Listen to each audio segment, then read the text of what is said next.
profile of the institution. In my view, a one-size-fits-all approach, by contrast, disproportionately harms community banks, credit unions, and our regional institutions. That's why this committee has held numerous hearings throughout the 119th Congress on our mission to make community banking great again, which has culminated in our proposed Main Street Capital Access Act. Many of the reforms contained in this legislation directly track the actions being taken before us today by our supervisory agencies. We also will highlight the progress being made to reverse some damaging Biden-era regulations and guidance that increased compliance costs, constrained lending, and threatened access to credit for American families and small businesses without providing clear benefits to overall safety and soundness. Among them was the original proposed Basel III endgame, which would have significantly raised costs for home buyers, consumers, and financial institutions without meaningfully improving financial stability. The revised Basel III proposal and the corresponding changes to the standardized approach and the GSIB surcharge will better align capital with risk, address concerns about gold plating, and increase lending capacity while maintaining a very safe and sound banking system. I'm also proud of the work of this committee has done to advance legislation to provide a functional regulatory framework for our emerging innovative digital asset ecosystem. The Trump administration has taken important steps to turn the page on the Biden approach to digital assets. These steps including withdrawing burdensome supervisory non-objection regimes, providing greater clarity for banks using blockchain technology, and implementing the Genius Act to establish a clear framework for payment stablecoins. The administration is demonstrating a commitment to supporting innovation while preserving consumer protection and orderly markets. Clear, predictable rules allow financial institutions to manage compliance, reduce unnecessary costs, and expand access to credit, and invest in innovation as our financial system consistently evolves day after day, week after week. Policymakers must foster an environment that supports innovation while ensuring confidence in the strength and stability of our financial system. I look forward to our panel today, our discussion among members on both sides of the aisle, and I yield back the balance of my time. I now recognize the ranking member of our full committee, Mrs. Waters, for 4 minutes for an opening statement. Good morning. Trump's reckless and unlawful war in Iran has cost every American $450 more at the gas tank. In parts of my district, gas is nearly $7 a gallon. Yet, when asked about this, Trump's reply is, quote, couldn't care less. Well, Mr. Chairman, Democrats do care, and we urge this committee and the president to focus on affordability. It's not just gas. Families are also being crushed by rising rents, higher utility bills, and skyrocketing grocery prices, fueled by Trump's failed economic policies. But Trump doesn't care, and it shows. When he's not running the economy, he's busy tearing down the White House to build a billion-dollar ballroom, promoting Fight Night on the South Lawn, and trying to slap his name and picture on everything as if he were an idol to be worshipped. At the same time, his administration is busy dismantling the agencies and safeguards that protect consumers, workers, and small businesses. In fact, since returning to office, Trump has launched the most aggressive, the most deregulatory campaign we've ever seen. His administration has gutted the Consumer Financial Protection Bureau, undermined the independence of our central bank, and handed Wall Street, big banks, fintech firms, AI companies, and crypto bros pardons and the freedom to take risk with Americans' money. The consequences are already hitting working families. A recent report found that Trump's attacks on the CFPB alone have cost Americans nearly $19 billion in just 1 year.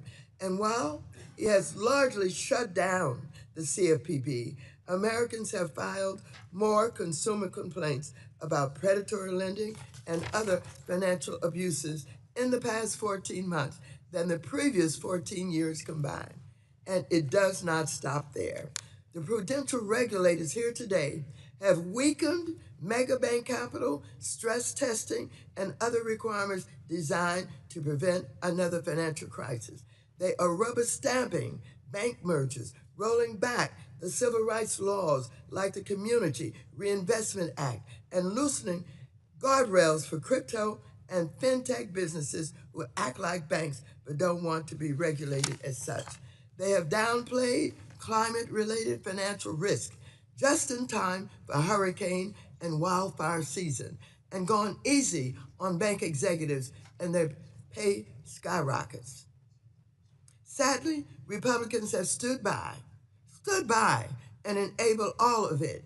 Instead of standing up for families, Republicans idolize Trump, doing little to push back when he weakens consumer protections and strips away the safeguards that prevent another financial crisis. Instead of addressing the affordability crisis, they side with Wall Street mega banks and crypto bros. Committee Democrats are focused on lowering costs for working families and ensuring Americans can access affordable mortgages, small business loans, and financial products. We're fighting to support our community banks and credit unions and making sure consumers, not mega banks or other powerful corporations, come first. This is the difference between protecting the wealthy and the well-connected and fighting for the American people and an economy that works for everyone. Mr. Chairman and members, you all know what I just said is the truth, and I want to tell you, Gentlewoman's time has we are expired. fighting against all of this deregulation. Gentlewoman's time has expired. Well, I recognize the chair of the now it subcommittee has on expired. financial But I wanna institutions, tell Mr. you, Barr, I'm for on- 1 minute.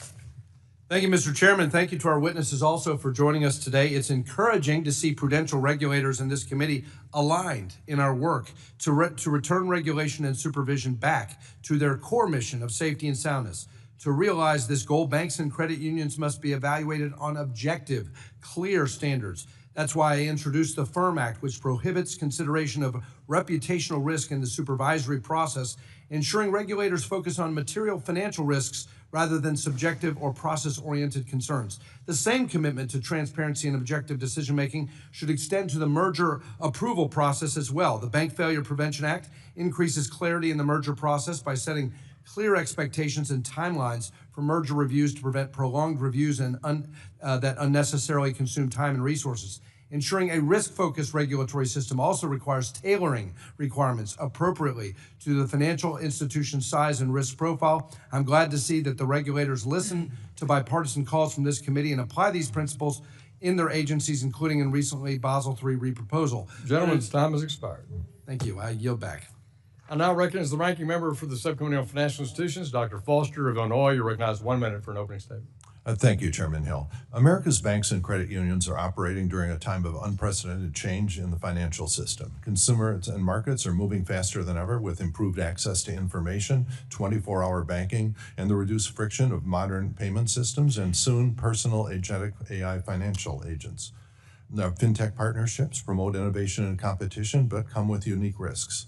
Banks and credit unions are also facing a wave of fraud driven by artificial intelligence and deepfakes, while bad actors continue to exploit older banking tools such as paper checks for illicit purposes. Our prudential regulatory agencies must be agile and well-resourced to respond to these risks. Preparing for liquidity risks of internet-driven bank runs and cyber threats from emerging AI tools should be a top priority, and our regulatory bodies need to maintain the necessary technology and human resources to do so effectively. This administration's move to cut supervision and staff across the Federal Reserve, FDIC, and OCC is a step in the wrong direction. Thank you again, Chairman Hill, and I yield back. Gentleman yields back. We're delighted today to welcome the testimony of our bank supervisory leaders, the Honorable Michelle Bowman, Vice Chairman of Supervision at the Board of Governors for the Federal Reserve System, the Honorable Jonathan Gould, our Comptroller of the Currency, the Honorable Kyle Holtman, the Chair of the National Credit Union Administration, and the Honorable Travis Hill, Chairman of the Federal Deposit Insurance Corporation. We thank all of you for participating with us today. Thanks for taking your time to be here. Each of you will be recognized for 5 minutes. To give an oral presentation of your testimony without objection, your written statements will be made part of the record. Vice Chairman Bowman, you're now recognized for 5 minutes. Thank you, Chairman Hill, Ranking Member Waters, and members of the committee. I want to thank you for the opportunity to provide an update on the Federal Reserve's supervisory and regulatory activities. Today, my testimony will cover... Vice Chairman, could you move a little closer to the mic? Thank you so much. Thank you. Today, my testimony will cover 3 areas: current banking conditions, regulatory and supervisory reforms implemented since the committee's last hearing, and our path forward as we continue to promote safety and soundness and the stability of the U.S. financial system. The banking system remains sound and resilient. Banks continue to report strong capital ratios and significant liquidity buffers, which position them well to support the U.S. economy. Bank lending to households and businesses also continues to grow. The landscape for financial services has become more complex. NBFI lending has increased, raising competition for regulated banks without facing similar prudential standards. The financial system continues to adapt to advances in technology, including AI and cyber-related risks. The Fed is committed to working with banks as they navigate this complex threat environment. Since I last appeared before the committee, we have made substantial progress to modernize the regulatory and supervisory framework. And of course, community banks remain a priority. These banks provide critical financial services to their communities, supporting families, businesses, and the local economy. Earlier this year, bank regulators finalized a community bank leverage ratio framework. A broader range of qualifying banks can now use a simple leverage ratio to measure capital adequacy instead of the complex risk-based capital framework, with the CBLR at 8% and an extended grace period from 2 to 4 quarters. In March, the banking agencies published proposals to modernize the U.S. regulatory capital framework. The proposals clarify requirements, align them with actual risks, reduce overlaps, and support credit, while also preserving strong capital levels. Turning to supervision, we are using a risk-based, tailored approach that is calibrated to each bank's size, complexity, business model, and risk profile. Our supervision focuses on a bank's material financial risks and its overall strength. Earlier this year, we launched a comprehensive review of all outstanding matters requiring attention. The findings showed that many MRAs cited deficiencies unrelated to bank safety and soundness, instead focusing on procedural or documentation shortcomings or departures from best practices that were designed for banks with very different business models and risk profiles. Often, these best practices originated from the largest and most complex banks that were applied industry-wide. Under my leadership at the FDIC, the agencies and state bank regulators proposed long overdue revisions to the CAMELS ratings framework, which was largely unchanged since 1979. The revisions include a more transparent, objective approach that better captures material risks to a bank's financial condition and its overall strength. Innovation is essential to meeting customer expectations and maintaining a dynamic banking industry. The Fed is relying on a forward-looking approach that encourages innovation while maintaining appropriate safeguards. Additional work remains on multiple fronts. We are recalibrating thresholds across our regulatory framework to account for economic growth and inflation. We are developing stablecoin issuer regulations as Congress directed in the GENIUS Act. We are also strengthening liquidity requirements to support banking system stability and to promote sound liquidity management. Our work follows three fundamental principles, or a single fundamental principle. Appropriately calibrated regulations strengthen banking conditions, financial stability, and economic growth while maintaining the robust safeguards the American people expect and deserve. Thank you for the opportunity to appear before you this morning, and I look forward to answering your questions.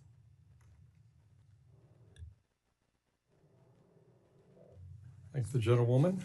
Mr. Gould, you're recognized for 5 minutes. Chairman Hill, Ranking Member Waters, and members of the committee, thank you for the opportunity to appear before you. It is an honor to discuss the Office of the Comptroller of the Currency's work implementing the President's economic agenda by ensuring that America's federal banking system is safe and sound and remains the world's most trusted, dynamic, and resilient. After the 2008 financial crisis, Washington too often sought to eliminate rather than manage risks, resulting in a less relevant and diverse banking system. This approach drove financial activities into less regulated and visible parts of our economy, making risks harder to monitor and mitigate. The Dodd-Frank Act, far from ending too big to fail, created a moat around the largest banks and introduced too small to succeed. Unelected bureaucrats discouraged prudent risk-taking and reduced credit availability in many communities. In particular, community banks suffered from these misguided policies. The number of banks with less than $1 billion in total assets declined by 50%. The OCC has introduced reforms to address this decline. We've removed fixed examination requirements, tailored examinations to actual risk, and imposed workday limits on examinations. We also created a supervision group focused on community banks. These actions, among others, represent a down payment on future reforms to promote a more relevant and diverse banking system. Community banks are not the only casualty of the post-Dodd-Frank banking system. In the years that followed, new bank formation in this country nearly ceased. From 1990 to 2008, the OCC received and approved over 1,000 de novo charter applications. After 2008, application volume and approvals fell by 90%, but the OCC is open for business again. The agency received as many applications in 2025 alone as it did in the previous 4 years. For the first time in 5 years, a full-service national bank opened its doors, and we have conditionally approved 10 more banks this year. This is the result of us once again following the law and our publicly stated procedures. The OCC is also returning to risk-based supervision rooted in law and emphasizing examiner judgment, not arbitrary checklists. We are hardwiring the foundations of supervision, such as the definition of unsafe and unsound practices, into regulation, and are reviewing past supervisory criticisms and enforcement actions to ensure alignment with our standard for material financial risks. But we, like the banking system itself, must always look towards the future. Our job is to facilitate, not stymie, responsible innovation. We are working to respond to comments on our Genius Act proposal and finalize it. Just as the National Bank Act brought an end to the wildcat banking of the 1800s, the Genius Act and our rule will help ensure appropriate consumer protections for stablecoin users. In other words, our regulation will help ensure that all OCC institutions are able to satisfy their obligations, including both deposits and stablecoins. The OCC is working to facilitate innovation outside the Genius Act as well. We, along with the other federal banking agencies, revised our model risk management guidance to avoid impeding banks' use of AI. We also plan to seek information from the public on what additional guidance would be helpful. Our banking system will only remain relevant and trusted if it resists pressure to deny access based on political or religious beliefs or lawful business activity. We have made considerable progress in reviewing the activities of the largest national banks and are investigating complaints of alleged debanking consistent with the President's executive order. We will continue to follow the evidence and report on our findings as appropriate. We have moved quickly to fix long-standing problems of agency management. The OCC too often relied on costly outside contractors for many core IT functions. Since I arrived, we have eliminated the need for 165 contractors, saving $75 million in the process. Our bank examiners also lacked modern technology to do their jobs. This summer, we will begin replacing IT platforms from the early 2000s with modern tools. These efforts help fulfill our core mission while reducing assessment costs. Since its creation during the Civil War, the OCC's nationwide banking markets created the economic union necessary to support the political union forged on the battlefields. We at the OCC are proud of our role, particularly as we celebrate our country's 250th anniversary. But we take nothing for granted, and we work hard to support the growth and dynamism that have defined our federal banking system since its inception. Thank you. Thank you, Mr. Gould. Mr. Halpin, you're recognized for 5 minutes, sir. Thank you, Chairman Hill, Ranking Member Waters, members of the committee. Thank you for the opportunity. As the current chair, I remain dedicated to serving in this role and no other until my successor is confirmed. President Trump has nominated Mr. John Cruz to the NCUA board. He's a seasoned, committed leader, track record of balancing innovation. In other words, he's well suited for the role. I'm confident Mr. Cruz will strengthen the agency even further, and I wish him best as he goes through the Senate confirmation process. Over the past year, NCUA has experienced significant changes. My primary goals as chairman have been to lead NCUA, leave it ready to embrace the future, supporting a robust and innovative credit union industry and protect our share insurance fund through effective, appropriate supervision that is focused on material risks. I'm also proud we delivered cost savings averaging about $9,000 per federal credit union through our cost reductions. I pursued all of our goals by championing regulatory improvements, embracing innovations like stablecoins, and improving our customer service. As digital currency and stablecoins reshape the global financial system, credit unions have an opportunity to embrace this transformation from a solid foundation of safety and soundness. Stablecoins can make payments faster, cheaper, and more inclusive. On May 15th, we announced a proposed rulemaking for permitted payment stablecoin issuers, our second rulemaking required under the Genius Act. This rule puts credit unions on equal footing with banks. Credit unions are well poised to benefit from this long overdue update to America's payment system. As stablecoins become more widely adopted, we Americans may no longer be made fun of for speaking of how many business days a payment will take to settle. Every day is a business day with stablecoins. All 365 days of the year and all 24 hours of the day are equal in terms of sending payments with stablecoins. Our tax refunds may eventually arrive on Sundays or holidays. And if we ever have a repeat of COVID in March 2020, Americans should be able to receive stimulus funds in a much more timely and secure manner. Beyond the consumer benefits, the big picture benefit of stablecoins is maintaining the US dollar's status. The Genius Act should stimulate demand for treasuries, thereby lowering borrowing costs for both the US government and consumers. Even repo rates on treasuries may fall, all else being equal, given that the Genius Act allows for investing in treasury reverse repos, and treasuries are more attractive when they can be used to obtain cheap financing.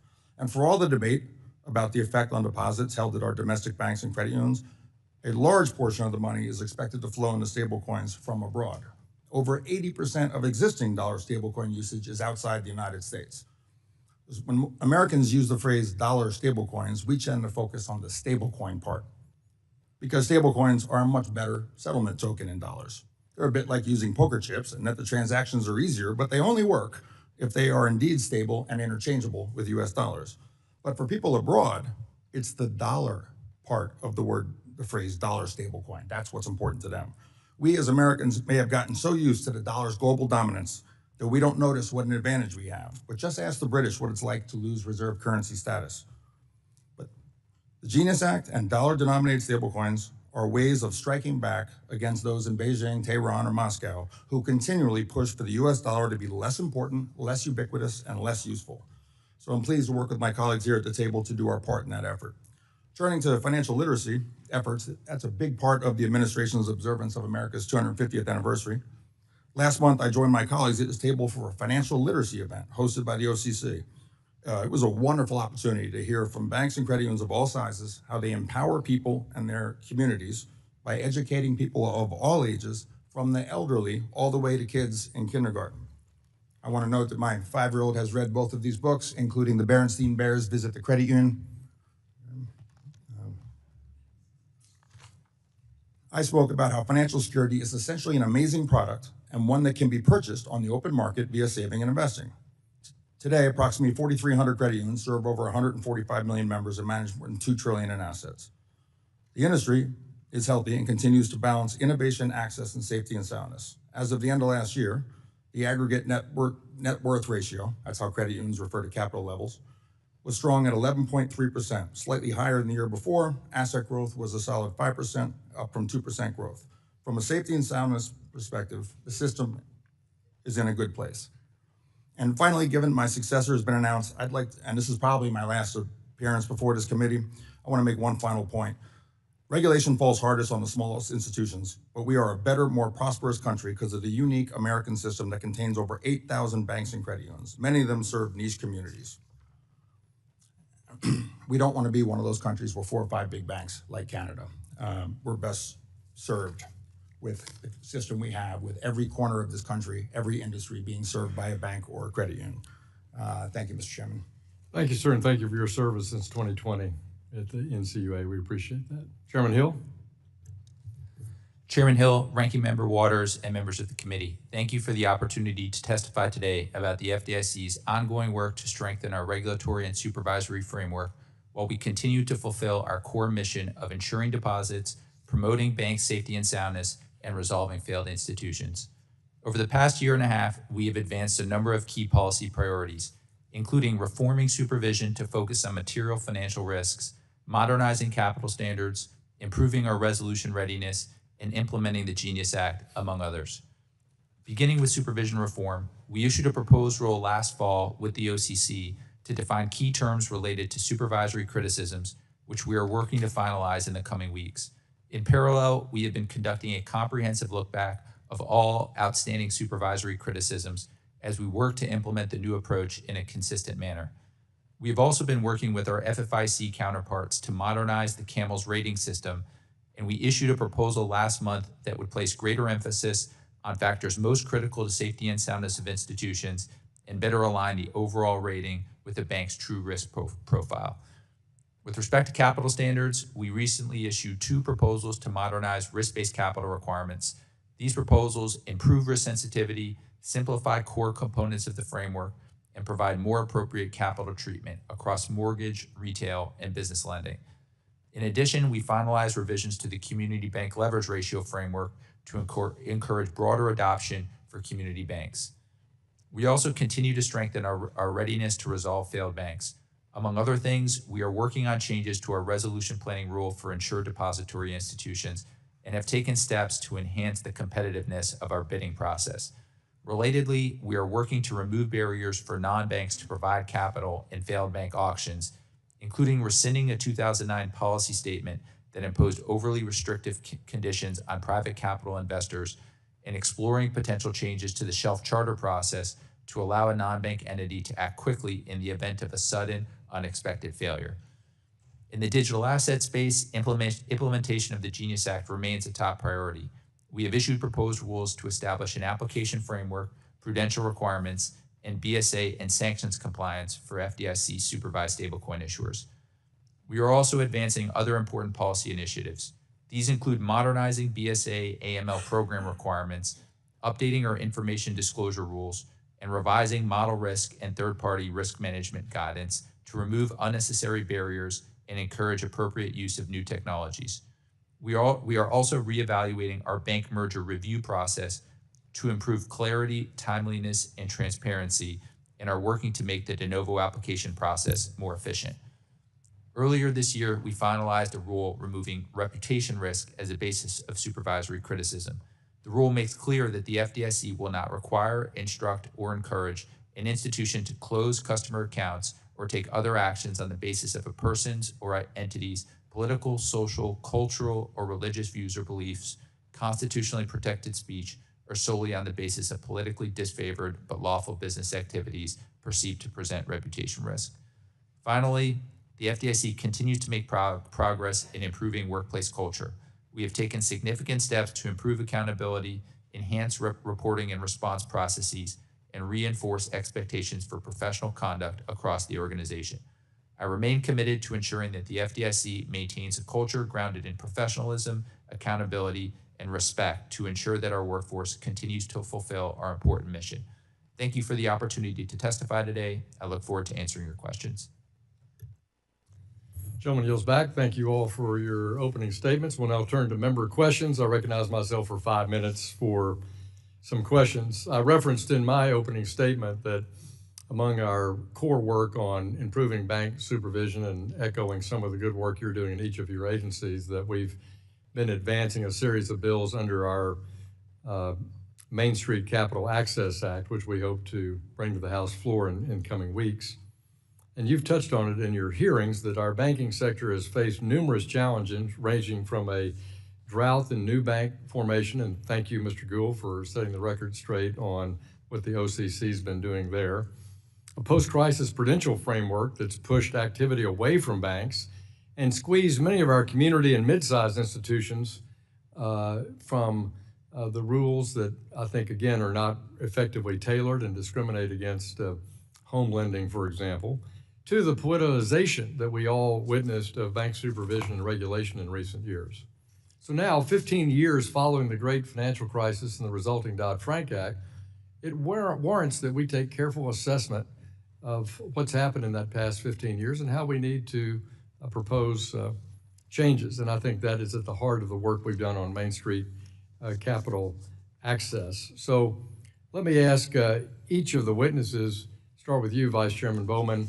Can you talk about how these principles in Main Street capital access mirror the work that's being done by the Federal Reserve and its supervisory process, and how statutory changes can make that work durable and submit that effort to give the certainty to our financial institutions, depository institution management, that they can count on that in the out years? Well, thank you for that important question, Chairman Hill. As you know, as a former community banker, a former state bank commissioner, I am very committed to the community bank model, and I appreciate your efforts to ensure that there's viability in this banking model going forward.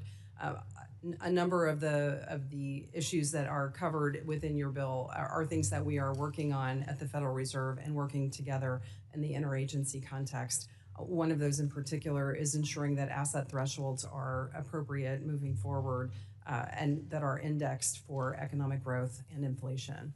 So I'll stop here. Yeah, thank you. Well, Chairman Barr and I have just worked so hard on this over many, many years, and we really appreciate the work of the agencies, but we're trying to put it into law. Our nation is best governed by laws agreed to by the Congress and not just on executive orders that vary radically between, different executive branches. Recently, the White House issued an executive order promoting access to mortgage credit, which underscored how tackling housing affordability requires not just more housing supply, but also better access to the financing. Let me stick with you, Vice Chairman. Do you agree that housing affordability depends not only on just whether homes can be built, but whether banks have the capacity, funding, and regulatory flexibility to undertake that 1 to 4 family construction? And you've heard me say, and we've said in this committee many times, 6 out of 10 home construction loans on bank balance sheets are by banks under $10 billion. And many of our largest institutions are just out of that business. So clearly there's a regulatory mix in there that I think is at the heart in some of the post-crisis decisions. Can you reflect on that? Yes, thank you for that question. A few weeks ago I made it, or actually several months ago now, before we introduced the Basel capital proposal, I spoke in great detail about how a lot of the mortgage origination and servicing business has left the banking system. So as a part of that proposal, we have more appropriately calibrated risk weightings for mortgage and mortgage origination and mortgage servicing activities so that banks will be incentivized to, or not disincentivized to return to the mortgage market to serve their customers. As a part of, in support of that, the President's executive order also limits some of the complexity related to the origination of mortgages and the paperwork required. I think in totality, those together will be very helpful for the banking system to return to that very critical traditional bread and butter activity of mortgage origination. Well, I think it's very important, and it was in the Joe Biden last Council of Economic Advisors report, a whole chapter acknowledging that, saying those were important changes to make. And Ranking Member Waters and I have collaborated on our Road to 21st Century Housing Bill, which got 396 votes here on the House floor. But we believe that with that and with the tailoring of community banking proposals in it, more needs to be done. And so I thank you for your comments.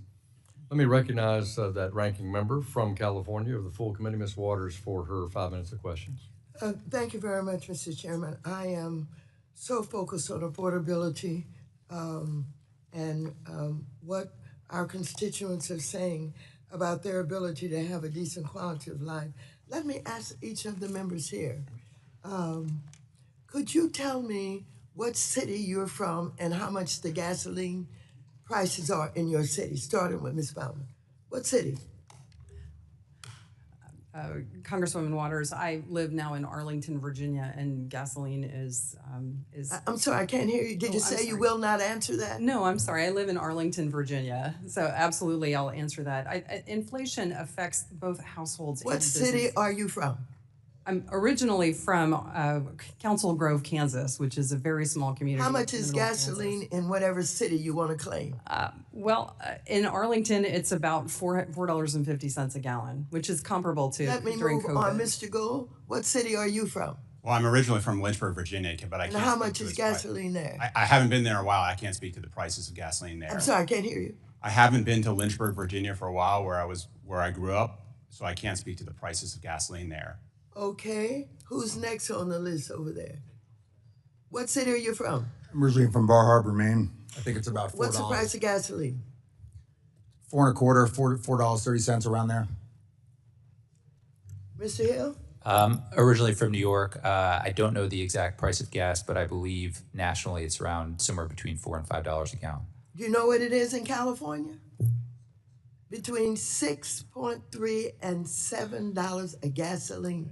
$7 a gallon for gasoline. And I think it's important for Order, please. I think it's important for us to know exactly what's going on in America with affordability. And so that's why I'm asking you if you know and understand what your constituents are paying, even if you're here in Washington, where you're really from and where you're going back to and how much they're paying. And it appears that there is not a consensus here that you all know what the cost of gasoline is. Again, it can cost $6 or even $7 a gallon in California. And that's real money, hitting family budgets, especially for those who need to drive to work. It has gotten so bad that 1 in 10 Americans skipped a meal yesterday. Why? Because everything is too expensive, from putting gasoline in the car, to buying a home, to putting food on the table. Wages are not keeping up with affordability crisis fueled by Trump's reckless policies. Last year, Americans were taking out loans and buying now pay later products to buy groceries. Do you know what that is? Do you know what buy now, pay later is? Do you understand how that works? Raise your hand if you understand it and you know how it works. Yes, I know what buy now, pay later loans are. Mr. Gould, what did you say? I said, yes, I know what a buy now, pay later loan is. Would you tell your constituents right now what it means? Well, my constituents are the American public. I'm not. That's right, it's the American public. Official. What does that mean? Buy now, groceries, pay later. What does that mean? Pardon me?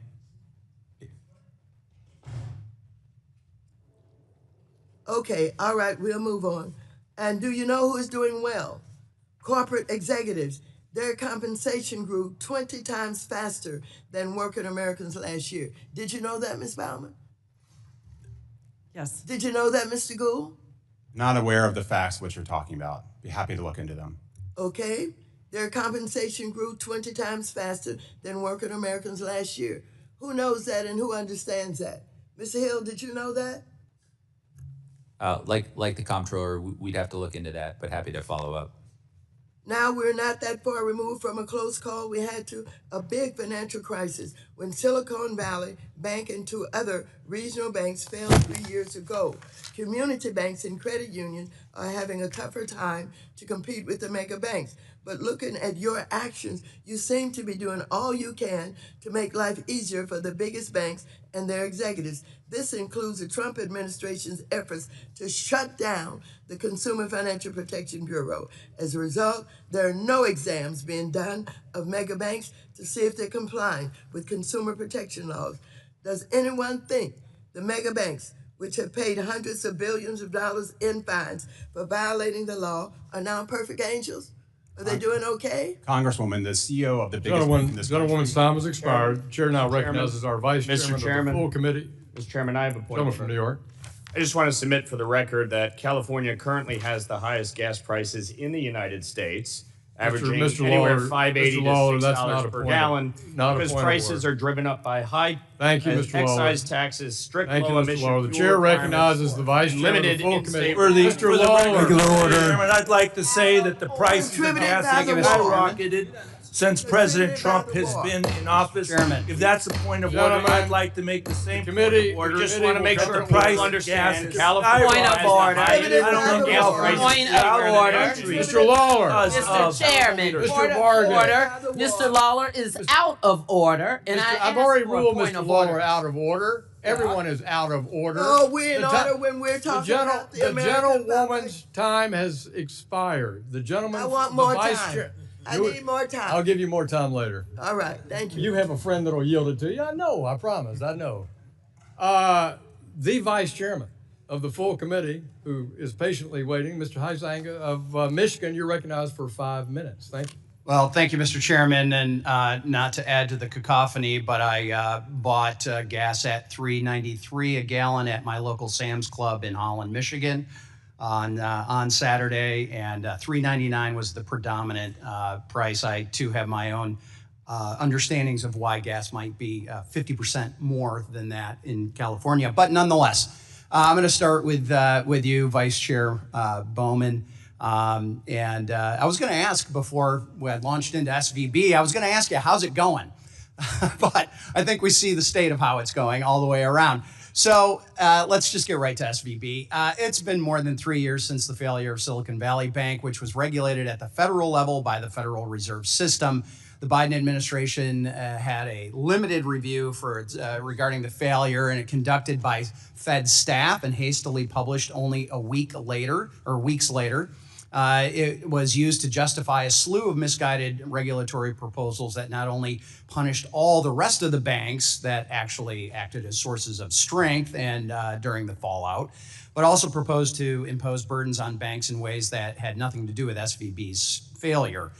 So Vice Chairman Bowman, now that we have had the benefit of more time to reflect on the SVB failure, I understand and appreciate that you've been commissioned to do an independent review. So are you addressing the aforementioned shortcomings in the independent review that we saw coming out of that staff-led Fed review? And are you seeking the cooperation of those who were in positions of responsibility at that time as you were exploring the reasons why that happened?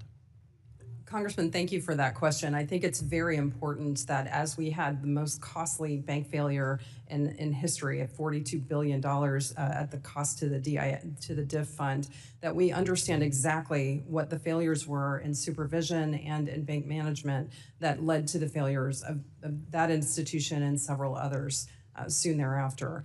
What's important is that we identify those actions that were taken by supervisors that kept us from understanding the condition of the bank and acting appropriately and in a timely way. So it's my expectation that the group that's doing this independent review for us will engage with those who were responsible for overseeing supervision and the supervisory process during that time period. And you felt it was necessary to do an additional independent review, not just rely on what had been hastily put together previously. Yes, I committed to commissioning an external review during my confirmation process. And who is leading that review? It's a group called Starling.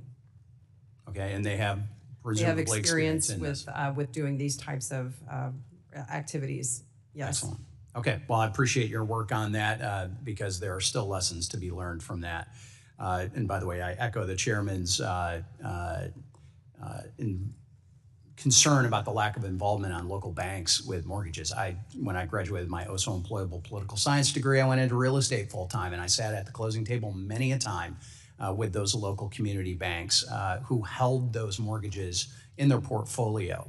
And I believe it made their risk assessment and their decision-making better, not worse. Mr. Chairman, the other Chairman Hill, let me go to this. I've introduced legislation, HR 3446, the FDIC Board Accountability Act, to replace the CFPB director on the FDIC board and instead require one FDIC board member to have actual experience with small banks of less than $10 billion. I might actually nominate Mickey Bowman to join that with her experience as a community banker and a state regulator. This bill was included in the Mainstream Act. How important is it for the FDIC board itself to include members with direct experience working with community banks, and could having that expertise at the board level lead to better informed policy making? Well, thank you, Congressman. As you know, the FDIC is the primary federal supervisor for the majority of community banks in America, and so I think having direct experience with community banks is vital and would be extremely valuable for the FDIC. We would certainly welcome Vice Chair Bowman if she wanted to join our board, though I think She's going to be the Marco Rubio of regulators, I think. Yeah, one more hat. But, well, it just seems to me that while we have some colleagues calling this, quote, reckless deregulation, it seems to me that most should actually call this common sense. When I look at a CFPB director who's politically appointed versus an actual practitioner, I side with the practitioner. So with that, Mr. Chairman, unless apparently I could have the ranking member's extra time that she had been requested, I will yield back to the chair.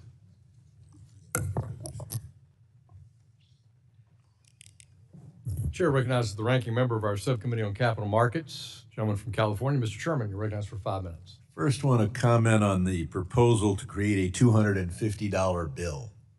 Now, most Democrats are concerned about the proposal as to whose picture will be on that bill. But the real question for me is, who needs a $250 bill?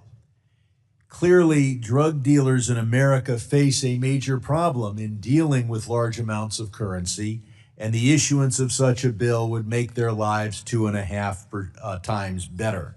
There is no other reason for the creation of a $250 bill.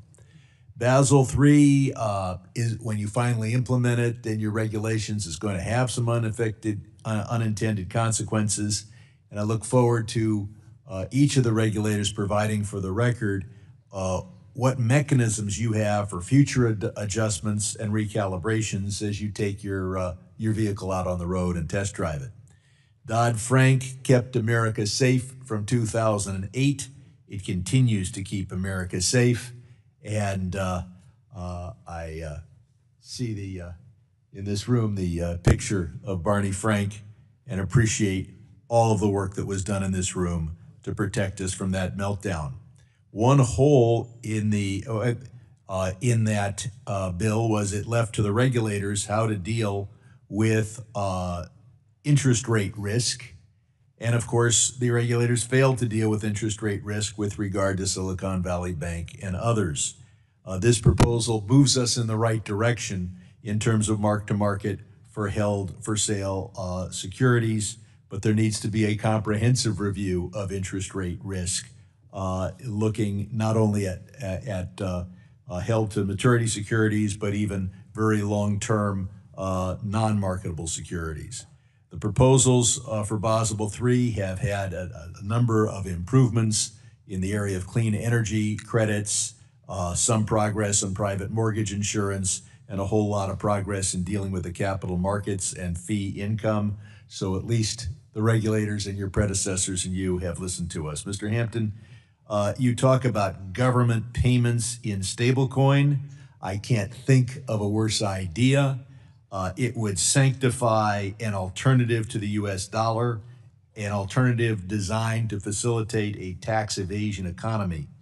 And I would point out to all of our regulators here that the Genius Act requires that there be no interest paid on stablecoin. The smartest, or at least the best paid lawyers in the country are being paid to try to evade that requirement. And I'm counting on you to write regulations that withstand that.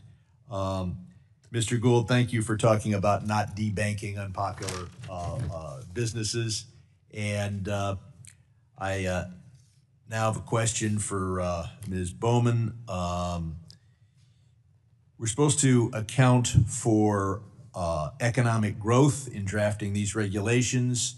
You use scoring methodology using a base year of 2019 rather than 2015.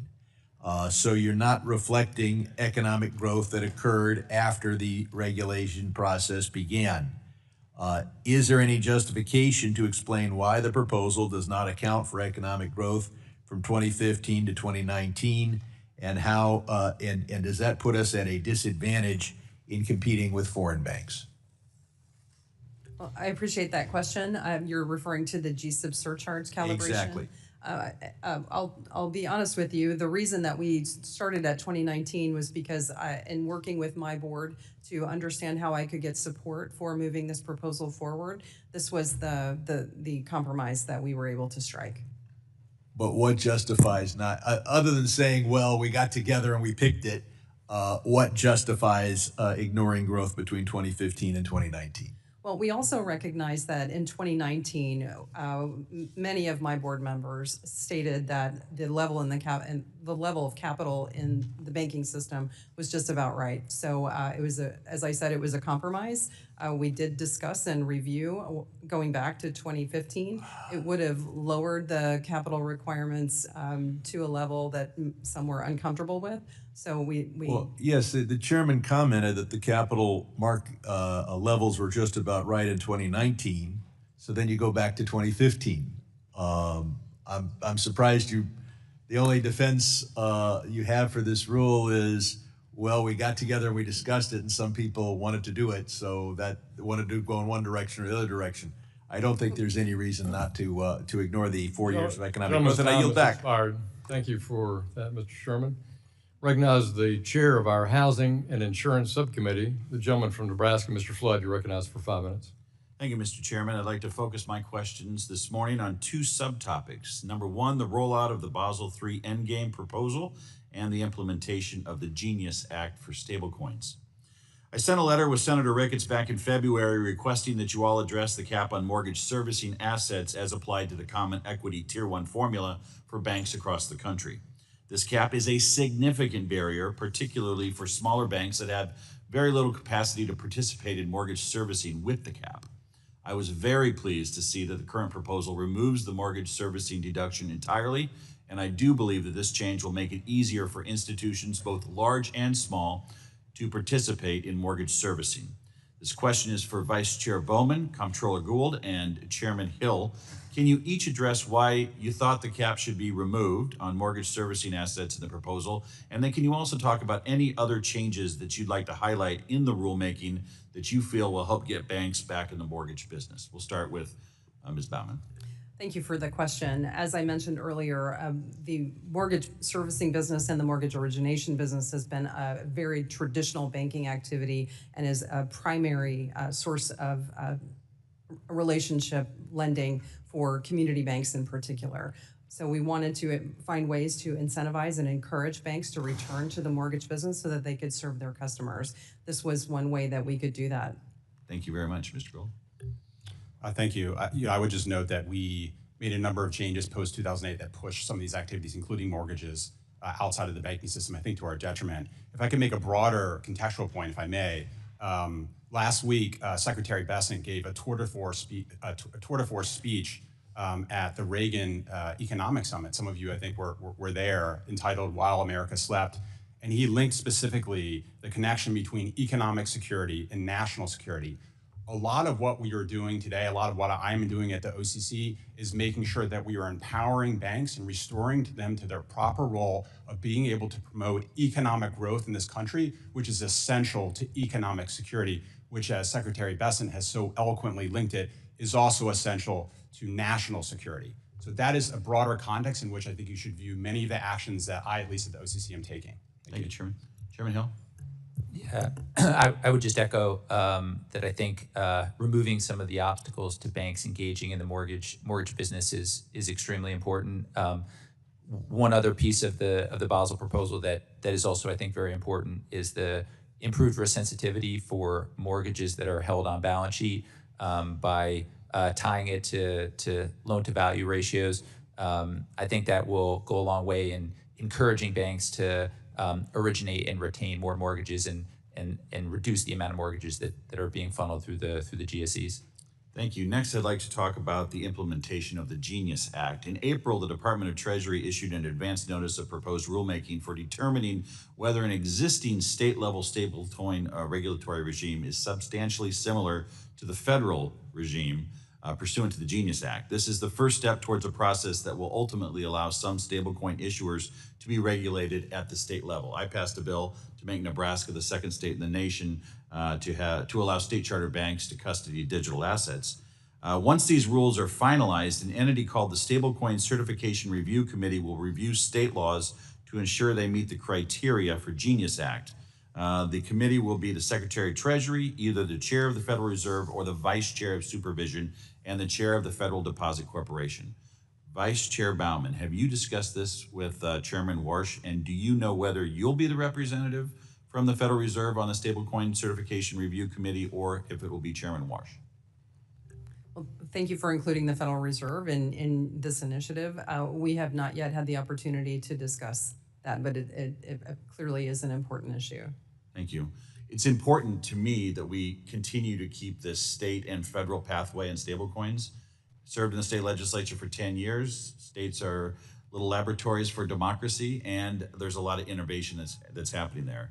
I guess with the remaining time I have, I would advise this committee that thanks to Nebraska corn, gasoline is 40% cheaper if you use ethanol. And so if we want to bring down gas prices, buy more ethanol, year-round E15, and go Huskers. I yield back. Gentleman yields back. My pleasure to recognize the gentleman from New York, our ranking member of our House Foreign Affairs Committee, Mr. Meeks. You're recognized for 5 minutes. Thank you, Mr. Chairman. And just to that, let me just say, I think it's, just to get the record straight, since I am the ranking member on the House Foreign Affairs Committee, that since the president's war of choice in Iran, across America, Americans are paying more than 50%, between 40 and 50% more per gallon since the Iran war. That's according to the AAA. Just want that record to be clear, that Americans are paying more across the country, including in Mr. Lawler's district, where it's about $4.50, if I recall correctly, because I'm in New York also. But let me ask this question. Let me make this quote, folks. The business of banking is built on trust and confidence. Competent bank supervision is a prerequisite to restoring that trust and confidence. Does that statement sound familiar to anybody? No? Well, I'll tell you where the statement came from. That statement was made by Mr. Gould back in 2023 in front of this body in a subcommittee hearing. Do you recall that, Mr. Gould? I don't recall the exact quote, but it sure sounds like my words. Thank you, Congressman. And would you stand by that today? Yes, and specifically, I would note that we lacked competent bank supervision in the lead up to Silicon Valley Bank. Okay, good. So you would probably also agree that competent bank supervision requires holding everyone to the same standard, regardless of who they are. Is that also correct? Yes or no? Because I got. Is that to me, Congressman? Yes, to you.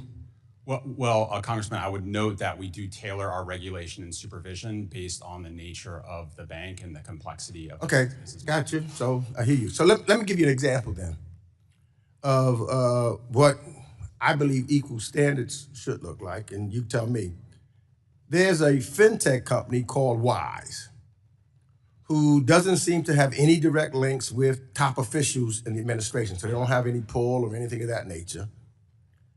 When its sponsor bank had AML problems, it was your agency who issued a consent order, and when Wise itself had AML problems, state regulators and the CFPB acted. So I think that the OCC seems to have the tools necessary to conduct adequate oversight. I think that they do have that. Now, Mr. Gould, can an applicant obtain an OCC charter without demonstrating adequate BSA or AML compliance? Yes or no? Well, Congressman, the OCC's guidelines are established by statute and are detailed and exquisite. I just need to know, do they have to have BSA and or AML compliance? Well, Yes or no? Congressman, it's not as simple as a yes and no, and I think So they could be out of compliance. I'd be doing a disservice to the members of this committee if I pretended that it was as simple as a Okay, yes I and no. just got this as When we're simple as- talking about a bank, let me go this farther. Let me ask you this. They don't actually have BSA Let me ask you compliance this. yet. Let's talk about something else then. Let's talk about President Trump and his son's crypto company called World Liberty Financial. That company applied to the OCC for a federal banking license to issue their own digital dollar. And at the same time, a foreign government-linked investor reportedly acquired nearly half of the company. And I'm sure you're aware that the crypto exchange Binance, which holds nearly 90% of the digital dollar issued by the World Liberty Financial, pleaded guilty in 2023 to sanctions and money laundering violations. And it doesn't stop there. That same exchange permitted more than $1 billion in cryptocurrency transactions to Iran and terrorist organizations. But that didn't stop the president and his sons from putting their flagship digital assets on the criminal exchange. And that same company directly involves and actively lines the pockets of the president's family today. So let's not beat around the bush, Mr. Gold, because I'm going to ask you a few questions that I know you may want to filibuster. Will you commit today that you will do your job as a regulator and ensure that the World Liberty Financial is held to the same level of scrutiny as every other applicant like Wise before the OCC? And, because this is giving you an opportunity to prove if you're still working on behalf of the American people, or have you ceded your role to serve as a fixer for the Trump family? Which is it, Mr. Gold? Are you working for the American people? Gentleman's or are time you has working for the expired. Trump family? Let the gentleman answer. The gentleman can answer in writing. It's a good question. He'll answer it in writing. I think. Now, The chair recognizes the House Majority Whip, Mr. Emmer of Minnesota, for 5 minutes. Thank you, Mr. Chair, and thank you all for being here today. I'd like to start by commending the agencies for the meaningful improvements that have been made to the original 2023 Basel III proposal. There's a significant amount of technical and highly complex work that went into developing this updated proposal, and we recognize that calibrating a modern capital framework requires careful judgment across a range of competing objectives. There is no hiding that the 2023 proposal caused serious heartburn across a broad spectrum of industries and political viewpoints, with criticism emerging from multiple sectors of the economy and spanning across party and ideological lines. Chief among those concerns was the why. U.S. banks are some of the most resilient and well-capitalized in the world, yet former Vice Chair Barr and the rest of the Biden-era prudential regulators believed that there needed to be higher capital requirements without adequately demonstrating the need for them through quantitative analysis. Unfortunately, all of this was done at the expense of everyday Americans. Higher capital requirements reduced credit availability, increasing borrowing costs, and limiting access to financing for first-time home buyers and small businesses. That said, it's evident that those concerns were carefully considered, and I believe this updated proposal is in a much better place today than it was 2.5 years ago. One of those improvements is the continued focus on tailoring, recognizing that not all institutions pose the same level of risk and that regulatory frameworks should reflect difference in size, complexity, and business model. Vice Chair Bowman, as you move toward a final rule, how are you ensuring that the framework remains appropriately tailored and risk-sensitive over time so firms are not inadvertently captured simply due to growth or broader economic changes? Thank you for that question. I appreciate your praise, I think, on the new Basel III proposal. It was praise. Worked very diligently to ensure that we were striking the right balance between capital and risk weighting requirements. The way that we're working to ensure that we are capturing the right banks at the right levels is to ensure that there is an indexing for the requirements and responsibilities. We're using nominal GDP as our index weight for that. Okay, great. I was also pleased, by the way, to see that the 2026 proposal excludes client-facing cleared derivatives from credit valuation adjustment capital requirements. However, I noticed there isn't a full CVA exemption for end users, with the proposal increasing capital on these transactions by 96%. Vice Chair Bowman, again, can you briefly walk us through your thinking on this, as it's vitally important to allow our farmers and ag businesses to hedge risk in the most effective way possible? I share your concern. This is a very important issue. Our comment period closes on June 18th, and we look forward to comments on this proposal to ensure that we've got the balance right in this particular area. Well, and I know you want to get this done as soon as possible, but would you be open to additional feedback even from us on this issue? Absolutely. We look forward to your feedback and would be happy to visit with you about that. Separately, under the 2026 proposal, Category 3 and 4 banks must now include accumulated other comprehensive income in common equity Tier 1 capital. It's my understanding that this change is subject to a multi-year phase-in. However, for banks that cross into Category 2, there would be an immediate inclusion.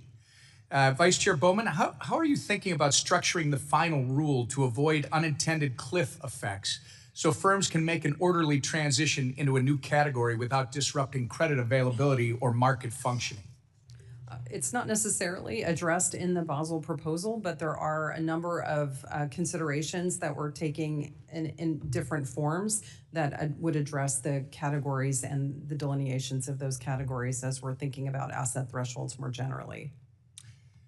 Well, thank you. I see the time is running short. I may have some things that I'll follow up with separate from the hearing. And with that, Mr. Chairman, I yield back. Gentleman yields back. We're going to suspend for a moment.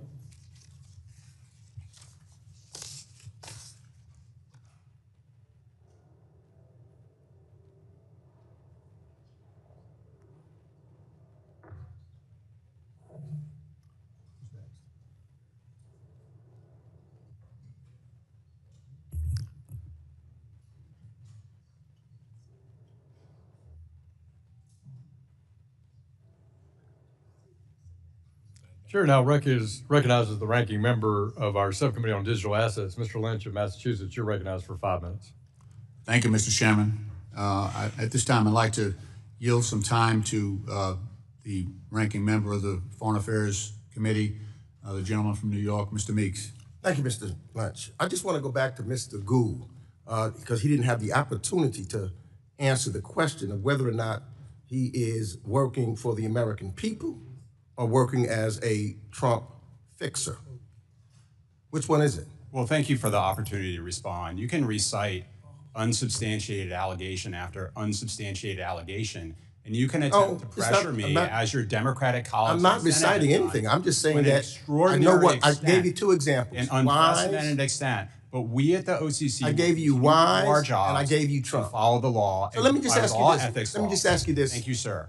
Let me just ask you this, and I'm gonna give Mr. Lynch back his time. So if the OCC approves this application, will you commit that you will come back to this committee to personally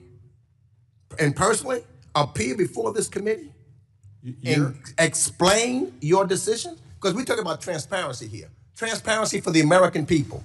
Congressman, will you your attempts to continue to pressure me are the only political pressure I felt you are acting as other than your Senate colleagues. Well, that is very unfortunate. I reclaim my time. I reclaim my time. I reclaim my time. Obviously, you will not come back. Obviously, you do not want the American people to see transparency. Obviously, you are. What we will obviously do, Congressman, I yield is time our back job under the statute and consistent with reclaiming my our time. procedures. Ms. Bowman, I've got an overriding concern about just generally the convergence of traditional banking, where we have a lot of safeguards and guardrails, and what's happening in crypto. As I'm sure you're aware, yes, we've been experiencing a so-called crypto crash recently, and I know that the Kraken was recently, well, a while back, was given a Federal Reserve master account. That was granted even before we had the framework set up. Are we looking closely at what's going on with Kraken and whether they're in full compliance, given the nosedive that crypto has taken recently? Thank you for that question. Congressman Lynch, the Federal Reserve has a process for approving applications, a tiered approach for approving applications for access to the payment system.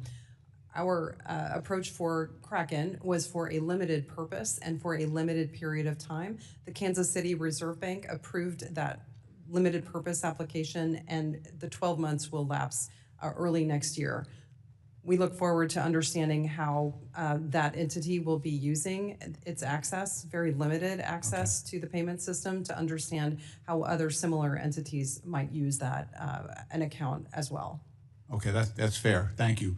I do want to comment, though, each of the regulators has rescinded its earlier guidance. So we go back a year and a half, 2 years ago, we had a standard guidance to banks just to use caution because crypto is a speculative asset, as we've seen recently, and yet all of the lessons we've learned, from going back to the Great Depression, the bank crisis, even as recently as 2008, was to try to create stability in the banks. So those missions seem to be in conflict. The speculative aspect of crypto, and yet the stability and safety and soundness of these banks seem to be in conflict. And now we don't have the CFPB, so they're not a cop on the beat anymore. You've relinquished the one guidance that was out there that told banks, be careful about investing in crypto. So what are we doing now? What's out there that's going to protect depositors and retail investors and the banks themselves in terms of safety and soundness now that we're not giving them that type of guidance? One of the concerns that we had about that guidance was that it was much more broad than the single issue that you're talking about. What we want to make sure is that our banking system is positioned to adopt innovation where it's necessary for them to meet the expectations of their customers and consumers, and to be able to be positioned to support the U.S. economy as it's growing and it's evolving to adopt some of these technologies. As we are looking at our supervision of banks under our purview at the Federal Reserve, we work closely with them to ensure that they're adopting innovation in a safe and sound manner, but that we're working together with them as we're working to develop our Genius Act responsibilities and introduce our frameworks. Gentlemen's time has expired. Can I just ask, will there be a report at the end when Kraken, when that period expires, and would you offer that to the committee? I don't have anything for you on that right now, but I'd be happy to talk to the Kansas City Reserve. Gentlemen's time is expired. Yield back. Now recognize the gentleman from New York, Mr. Lawler, for 5 minutes. Thank you, Mr. Chairman. I'd like to submit for the record an article from U.S. News, a look at gas prices around the world, which explains why California has the highest gas prices in America. Without objection. Thank you, Mr. Chairman, and thank you to our witnesses for your testimony today.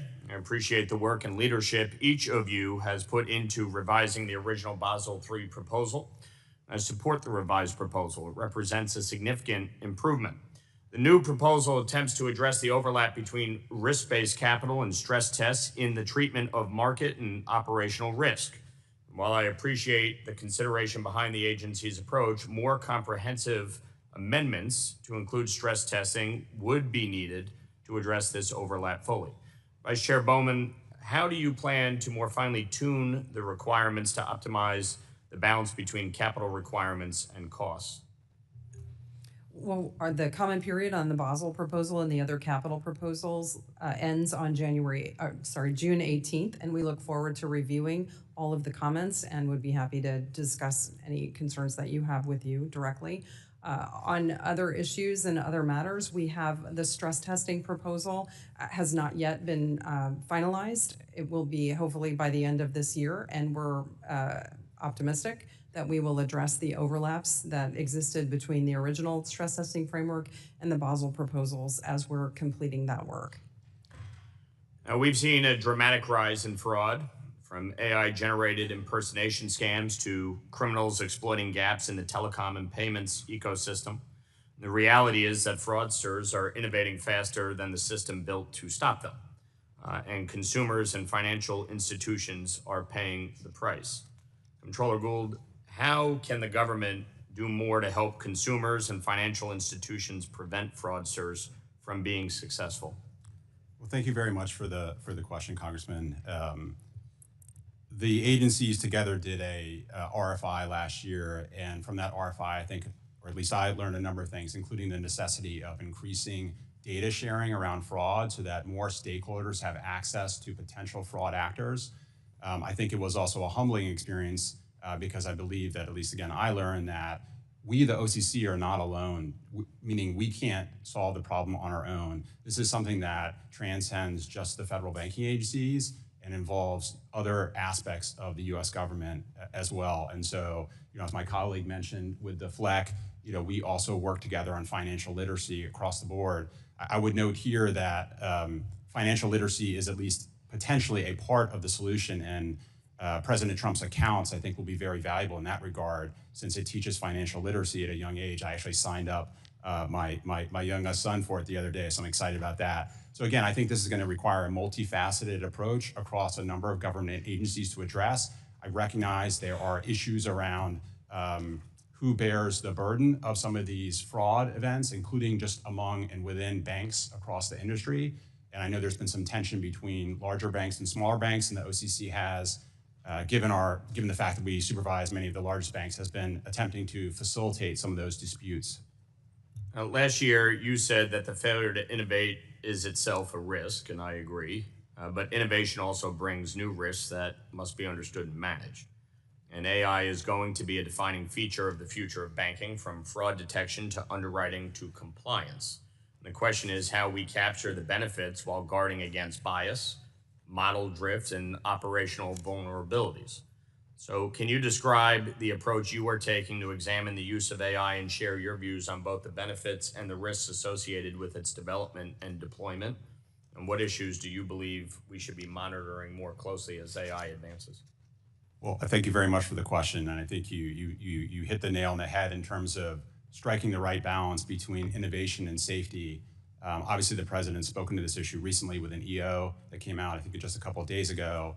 In terms of the OCC, we view AI as both a potential opportunity, both to improve how we manage our own agency as well as how we supervise banks, including larger banks, where it is very hard for us to do enough kind of statistical sampling and credit file reviews to get direct experience of the risks in those banks. So AI is an opportunity. On the other hand, of course, as we've read about more recently in the newspaper, around things like Mythos and other frontier models, we recognize they can also be used to identify vulnerabilities. So I think we at the OCC, working with Maine Treasury and of course our federal banking agency and credit union colleagues, want to make sure that frontier models and AI is also being used responsibly by banks of all sizes, as well as, I think, importantly, their service providers. Gentlemen, time has expired. We now recognize the ranking member of the Subcommittee on Oversight and Investigations, Mr. Green of Texas, for 5 minutes. Thank you, Mr. Chairman. I thank the ranking member, thank the witnesses for appearing. Would like to ask Vice Chair Powell a question. Vice Chair Powell, do you agree that as a general rule to control high inflation, the Fed will raise interest rates? Congressman. Mr. Green, who is the question directed to? Ms. Bowman, excuse me. Okay. Thank you for the question, Congressman Green. We recognize that inflation has been well above 2%. Could I do this, please? Just as a general rule, yeah. If you have high inflation that you desire to control, do you raise interest rates as a general rule? Well, Congressman, as you know, Congress gave us a dual mandate of maximum But employment I'm interested and in price this. stability. I understand the dual mandate. Do you raise interest? Well, maybe you don't know. Do you know whether you would raise interest rates? Well, I just discussed my framework for making decisions about monetary policy, which would include raising, lowering, or leaving. Okay, would you raise interest rates if inflation is high? It and you want to depends control it? on the condition of the economy and all of the As a aspects that we- general rule, when inflation is high and you want to control it, would you raise interest rates? In certain circumstances, yes, we would. Okay. And as a general rule, what would happen if you lowered the interest rates when inflation is high? Well, what we found during COVID, when we had inflation in excess of 9% by some measures, having low inflation or low federal funds rate stimulated the economy. And when you stimulate the economy, what happens? If you have high inflation? Inflation can continue to increase. Inflation continues to go up, correct? That's correct. Okay. Well, if you have a president who desires to lower the interest rates for political purposes, and the Fed believes that the interest rate should be raised, then you will have a president who is at odds and who would probably increase inflation. I mention this because I'm concerned about the independence of the Fed. And you have a president who wants control of that process. If the president can control that process, the president can do something that can be very harmful to the economy, especially this president, who does things to benefit himself as opposed to the people who actually need the benefit, which is the American people. I said Powell earlier. That's because I have such great respect for him. And I am absolutely a person who believes that he has done the right thing by standing up to this president. He has made a difference. He has shown us how one person who is bold enough to take a stand can make a difference for the American people. I believe so strongly in this that I will personally have a flag flown over the Capitol to support him and to acknowledge him for the courage that he has shown at a very difficult time in our country's history. He is no longer the chair. I trust that this chair will have the courage of Chair Powell. And pardon me for initially starting with his name, but it was on my mind because I think so highly of him and I had planned to make these comments. Now, let's talk for just a moment about meme coins. Generally speaking, there's something that is known as the greater fool theory. And this greater fool theory depends upon someone who has made a purchase, having another person pay more for that purchase than this someone that made the initial purchase. That's how you make your money. A meme coin is highly dependent on the greater fool theory, someone buying at a higher price than the person who bought initially. Is there anybody who differs with me on that? Good. Because a meme coin means literally that you buy nothing when you make your purchase, but you do have the opportunity to either make money or lose money.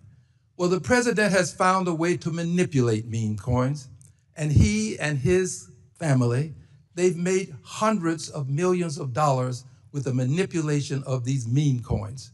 I stand against it, and I also stand against the crypto criminals who are making it possible for this to occur. At some point, people who invest in nothing will get what they are purchasing.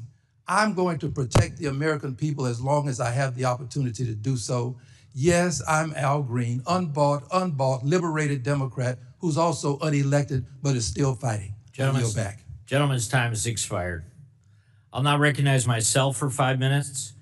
Mr. Gould, in recent years, merger reviews have often been conducted using competitive effects analysis that treat insured depository institutions as if they operate in an isolated marketplace, even as fintech lenders, credit unions, farm credit institutions, and other non-bank financial firms now provide overlapping loan and deposit products at scale.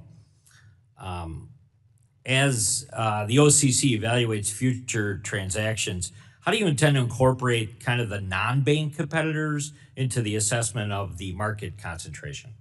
Thank you very much for the question. I mean, you're right that deposits are and can be a poor proxy of market power, particularly given the fact that many banks do compete with non-banks across a range of services. And that is why back in 2020, when the then Justice Department was reevaluating their 1995 bank merger guidelines, the OCC submitted a letter to that effect, making that very point that I've just made here today.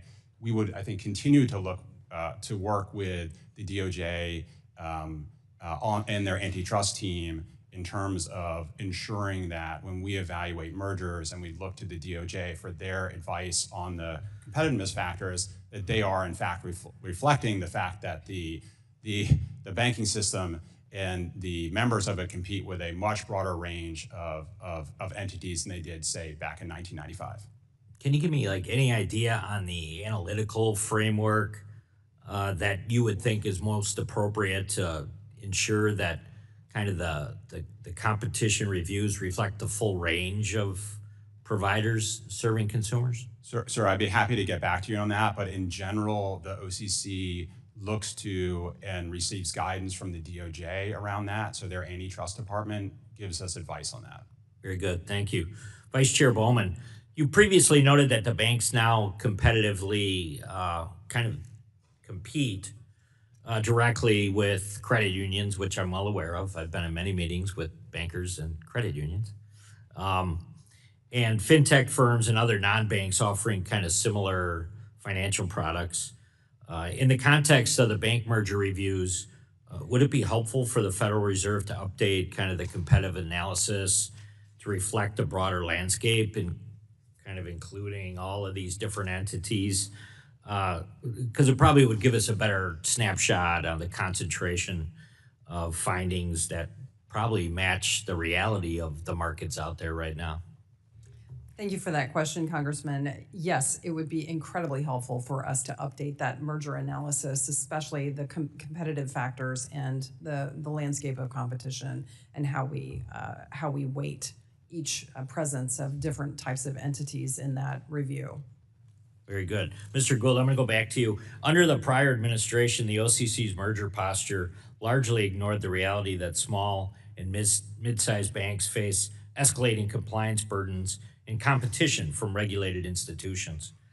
We often hear that community banks say consolidation is no longer optional, but almost means of survival out there. Is the survival mechanism due to compliance costs and competitive asymmetrics? How do you view that kind of landscape right now?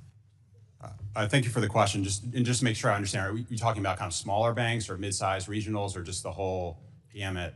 Yeah, I mean, when people come into my office and we visit with the banks, it's kind of a myriad of discussion about what's developing kind of regionally in a state, or how might they kind of better position themselves? Well, I think it's definitely been the case, as the Vice Chairman noted, that some of the expectations, particularly supervisory expectations, have over time bled down since 2008 to smaller and smaller banks, requiring them to seek economies of scale so they can cover the cost of that additional supervision and compliance. We are and have been, and I think the other federal bank agencies as well, been keen to address this too, which is to reduce some of those regulatory and supervisory burdens, at least where we have discretion to do so as authorized by Congress in statute, to alleviate some of those pressures, such that ultimately, if banks want to merge or consolidate, that's a business decision for them. It's not solely driven by regulatory and supervisory considerations, but the needs of their customers and the evolution of the markets that they purport to serve. Right. Very good. I will yield back, and now I recognize the ranking member of the Subcommittee on Housing and Insurance, Mr. Cleaver of Missouri, for 5 minutes. Thank you, Mr. Chairman. Ms. Bowman, thank you and all of our witnesses for being here. Over the last year and a half, I think, some of us, Mike Flood, Chair of the Housing Committee, myself, Chairman Hill, our ranking members, Maxine Waters, we've spent a rather large amount of time putting together the 21st Century Road to Housing Act. And amazingly, some would probably say magically, it passed the House 396 to 13, which is almost weird, but we did. And so I mention that only because I'm right now, and maybe most of my life, preoccupied with issues related to housing. And the U.S. Commodities Future Trading Commission put out a report a couple of years ago, and in that report, they essentially said climate change poses a major risk to the stability of the U.S. financial system and to its ability to sustain the American economy. Climate change is already impacting every facet of our economy, including the infrastructure, including commercial and privately held property and agriculture. And in 2021, the Financial Stability Oversight Council identified climate change as an emerging and increasing threat to U.S. financial stability. Right now, some of us, and I wish the whole Congress would focus on this, are concerned about climate risk and trying to figure out right now, given the physical risk from severe weather events and transition risk associated with changing market technologies and policies continue to affect financial institutions, what specific steps can the Federal Reserve take or any of us to ensure that banks or appropriately identify this issue and that they monitor and manage climate change related financial risk? And can the Federal Reserve, and is the Federal Reserve committed to and involved in climate risk as it relates to the financial world? Thank you, Congressman Cleaver, for that question. The Federal Reserve does not have climate change in its remit, but we do recognize that there are risks to banks and to their bank balance sheets from weather events and other related natural disasters.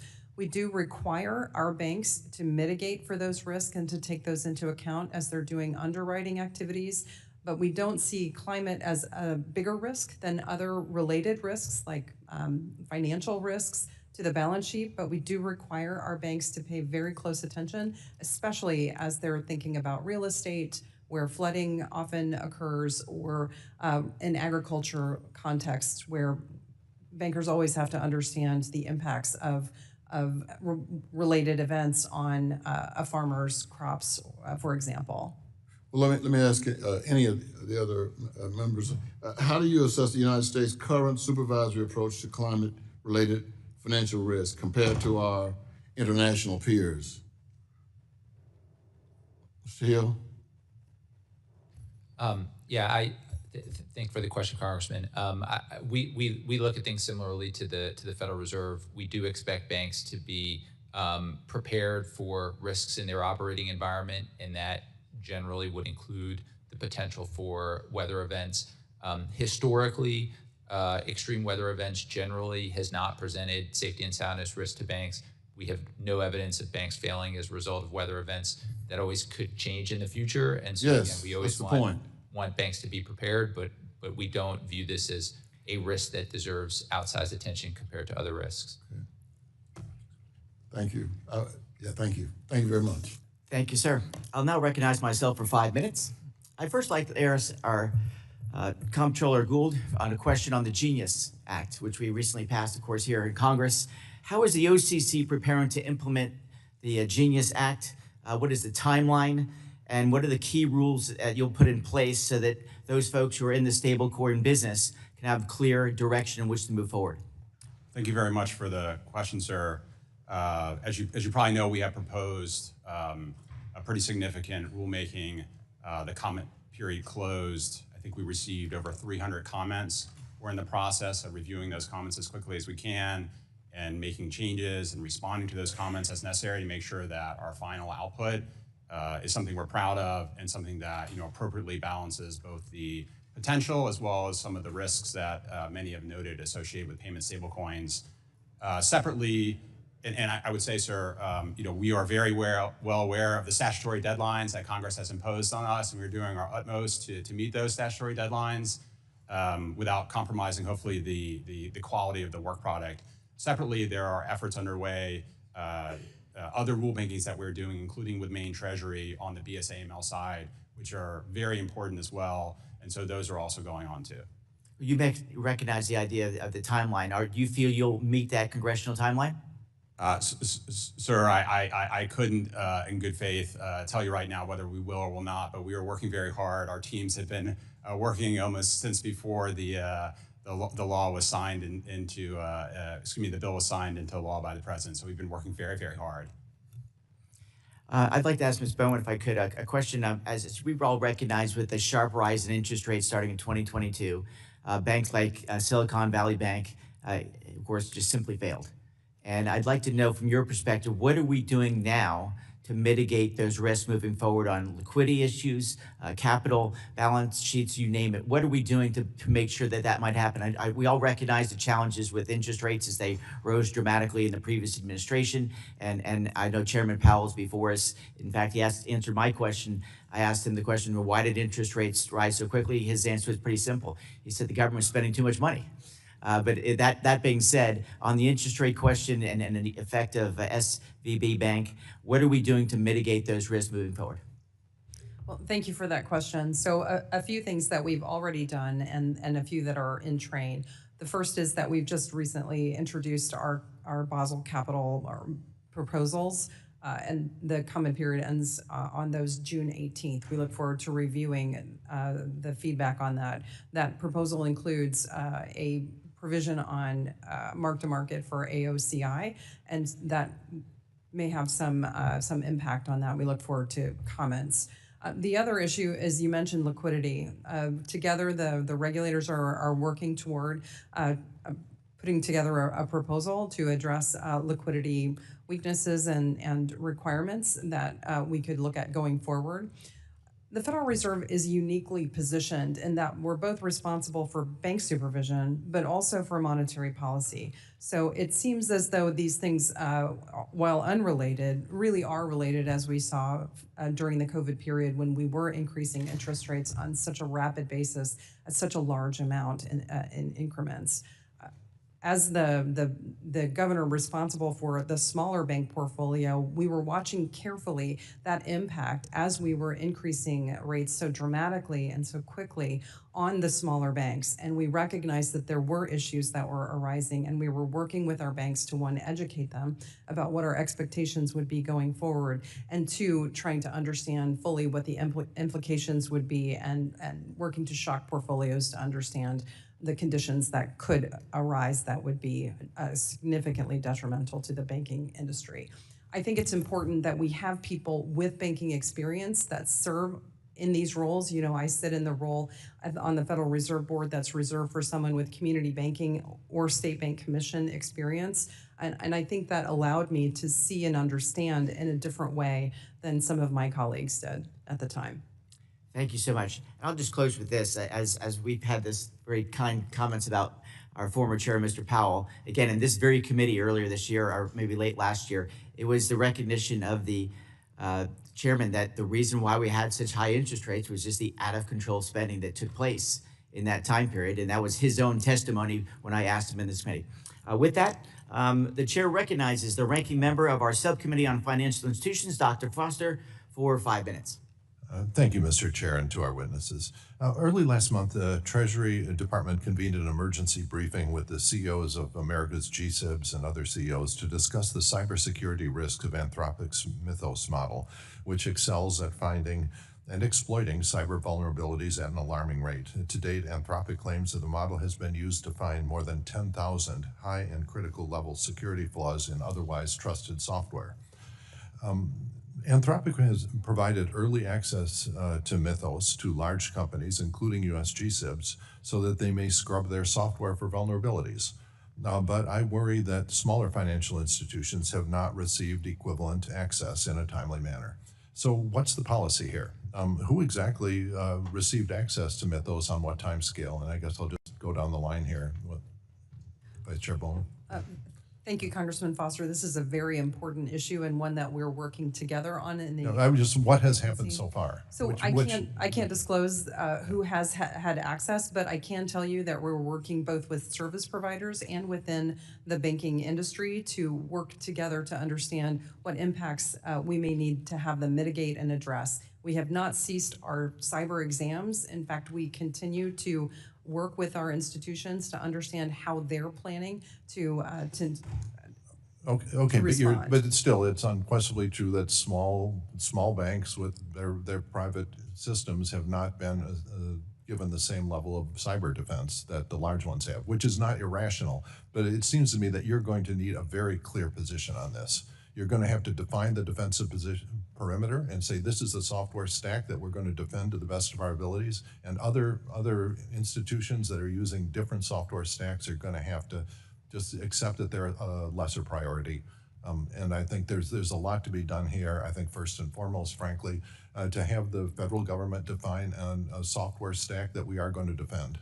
This is done on the cloud computing infrastructure. There are well-defended, the core, even small banks use cloud-based systems, and at the heart of these cloud-based systems are open source software things that are communally defended and were some of the highest priorities in defending when Mythos hit. And so I think that it should be, all the regulators should focus on defining the set of software that we are going to defend the same way that the cloud infrastructure stuff is defended as open source projects. I think that's the best and really the only way forward on this. So I urge you to think about that. Comptroller Gould, who's received what so far? I'm sorry, sir? Yeah, who's received, who's got access to Mythos of everyone? Sir, I also can't disclose that. In general terms. What fraction of all of the entities under your?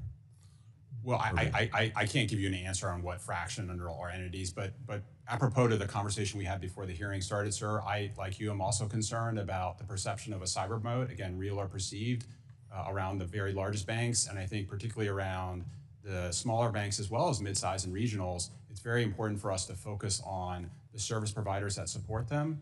I think this to that end, Mr. Hauptman, I've been working for years to try to get, you to have visibility into the back office providers for credit unions, and which is so far, not made it through Congress, and we're going to keep trying on that. But you have the back office, to your knowledge, have the back office providers that so many credit unions depend on. Have they at least been given access to Mythos to defend themselves? I couldn't speak to who is using Mythos or not. I don't want to disclose any of that. But I will say this, Anthropic, like OpenAI, they're both in San Francisco. I think we should make sure that this country has a regulatory environment, that we don't take it for granted those are American companies, then you can easily convene a meeting like the one you discussed. That is the main thing is that, I agree. We just need we need policy clarity, and we need to have a well-defined defensive perimeter. the next Mythos may be in Beijing or Tehran or somewhere, and it's not going to work as well for us. We want to make sure that those companies at least are American. But to your exact question, I can't disclose who has access to Mythos or not. Okay, Mr. Hill. Consistent with my colleagues, can't disclose who has access to what, but we'll just say this is something we're all keenly focused on and recognize it's a vital issue for us to be focused on. Yeah, all right, and so I don't have much time left, but I just want to raise the point that I don't think that we are prepared for agentic AI bank run. That if you look at what happened in Silicon Valley and then ask yourself the question, what would have happened in a world where agentic finance makes things happen not at the speed of internet gossip, but the speed of agentic AI, that would have caused the run to take not 40 hours, but 40 minutes or 40 seconds. We are not ready for that, and you should come up with a plan to deal with that, because we can have that hearing now or we can have it later. I'm out of time now and yield back. Gentleman yields. The chair recognizes the gentleman from Florida, Mr. Donalds, for 5 minutes. Thank you, Chairman. Thank you guys for coming in. I appreciate it. Vice Chair Bowman, what's the Fed's current view of the interest rate yield curve and the bond market overall. It's still force of habit from my time working in the industry, looking at the 10-year rate, seeing it around about 440, 445 basis points. Like, what's the Fed's position and view of it right now? So that yield curve is one of many things that we monitor and watch as we're monitoring economic activity in the United States for financial stability purposes, and also to understand how the economy is performing. True, but do you think that there's work that can be done, whether it's here on Capitol Hill or even with the Fed itself, to try to find ways to bring some of those rates down? Because obviously they directly correlate to borrowing rates, whether it's home mortgages, auto loans, et cetera. I think there are many things that play into the yields that are paid on Treasury yields. I know that the Treasury Secretary has been very focused on this issue in particular. It goes beyond the Federal Reserve's remit to affect the yields on Treasury bonds. Okay. Real quick, I know it's a priority, as you guys continue to prioritize community banking issues and tailoring regulations, how would increasing a threshold for small bank holding companies free up capital for small business owners in the United States? Well, we're very focused among our interagency colleagues on making sure that our requirements are appropriately tailored. This would include the small bank holding company statement. It could potentially free up massive amounts of capital, could be reinvested in the communities that those banks serve. Well, I'm glad you state that, because it's been obviously in this committee, and quite frankly across America, there's always a lot of dialogue of how small companies can have more access to capital. And my position has always been that the Dodd-Frank regulation, what it really did is it collapsed community banking in the United States, which is why small business owners, I don't really care what your politics are, but small business owners across the country have been really struggling to find ways to get more capital flow into their business. And I think it's important for the members of this committee in particular, but for everybody on Capitol Hill, to really understand that heavy-handed financial regulation that has a major impact on community banks directly diminishes the ability for a small business to be able to get that loan or get that working capital line of credit to expand their enterprise. So I'm glad that the Fed is taking that matter very seriously. Comptroller Gould, the OCC has been very active in reviewing fintech and digital asset related charters. What principles guide your evaluation of these non-traditional applicants? Thank you for the question, sir. The principles that guide are the statutory criteria and are publicly disclosed and unchanged for years and years. Comptroller's licensing manual on charters. I would note that our licensing manual, including our procedures that do guide us, are publicly stated and have been unchanged for over 5 years. Unfortunately, over the last few years, under the Biden administration, we just did not follow them. So we are now following our own publicly stated procedures again. And I think you see the results. There's a lot of interest in new bank formation in this country. It is something we should celebrate, not be afraid of. It is what drives economic growth in your community, in your state, and across this country. And as Secretary Bessent has said, it's critical to our economic security to have this economic growth. Well, to piggyback on that, obviously there was a lot of, I would say, issues in the Biden administration at the OCC, and a lot of, quite frankly, creating reputational risk for the OCC. Like, what actions have you guys taken to combat debanking efforts and to remove that reputational risk from supervisory programs? Thank you, sir. So one thing we did together with the FDIC was literally excise the use of reputation risk in our supervisory process. We excised it from our regulations. We have also been working on implementing the President's EO on debanking. We are into what I would call the transaction testing phase, where we are investigating the largest national banks and allegations of debanking to confirm whether or not they actually happened, what might be a legal theory of liability to address them. So we are well advanced in that process, and as I noted in my testimony, we will follow the facts where they lead us. Well, I really appreciate that, and Mr. Hill, sorry I wasn't able to get to you. Nice podium, by the way. But it is something that is critical. I think it's important for the American people to understand you do not want agencies of our government picking and choosing who gets to operate in our financial economy it has major chilling effects on the future of our economy. And we're the most stellar nation in the world. We need to remember the principles that got us there. Thank you guys for being here. I yield back. Gentleman yields back. The chair recognizes the ranking member of our subcommittee on national security, Ms. Beatty of Ohio, for 5 minutes. You're recognized. Thank you, Mr. Chairman and Ranking Member, and thank you to all of our witnesses today. Let me start with you, Vice Chair Bowman. There have been reports about reduction in supervisory staffing and resources, which I find deeply concerning. How much has the Federal Reserve reduced its banking examination staff over, let's say, the past several years, and what was the reason for those cuts? Budgetary, supervisory strategies, et cetera. Congressman, thank you for that question, and I appreciate the opportunity to clarify. We have not reduced our examination staff at all. They are all resident within our reserve bank structure across our 12 reserve banks. We have about 4,000 staff that work within the 12 reserve banks. Where we have focused Is that adequate? Sorry? Do you think that's adequate? I think as we're looking at the expectations that we have across the banking system going forward, it may be too few. I don't expect that it's too many, certainly. So we'll have a better understanding of that as we're moving forward and reviewing our footprint within the reserve banks. Let me ask you that if we think it leans towards, certainly it's not too many, how are fair lending examinations being impacted by that number or staffing cuts? We think at this point, because we have seen some consolidation and we have fewer banks that we oversee over time, that I don't expect that we will reduce that number, certainly. We certainly will need to refocus some of the work that we do because of the complexity of some of the services that are being offered or will be offered in the future, including AI, cyber security, a number of different innovations that likely will begin to be offered within the banking system because of the Congress passing the Genius Act and other actions. So I think more to come on that, but we're certainly looking at that very closely.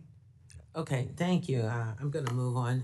Mr. Hill, we'll go to you to make it worth you standing there. We want to make sure that we include you. But let me start. I want to talk about CRA, Community Reinvestment Act.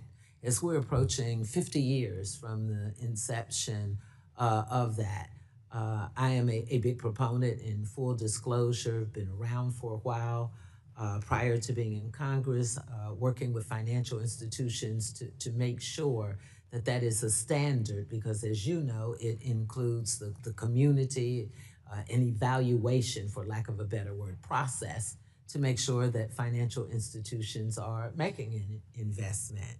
So Chairman Hill, last July, the agencies released a proposal to repeal the Community Reinvestment Act rule that was finalized in 2023 to revert back to the 1995 regulations, despite major changes in banking, as we know, over the last 3 decades that the 2023 rule addressed.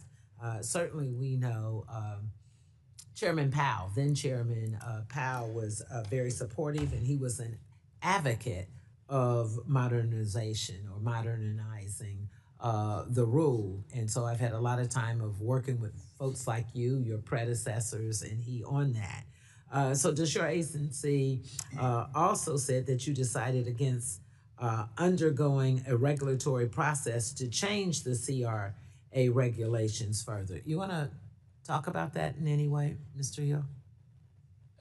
Thank you for the question, Congresswoman.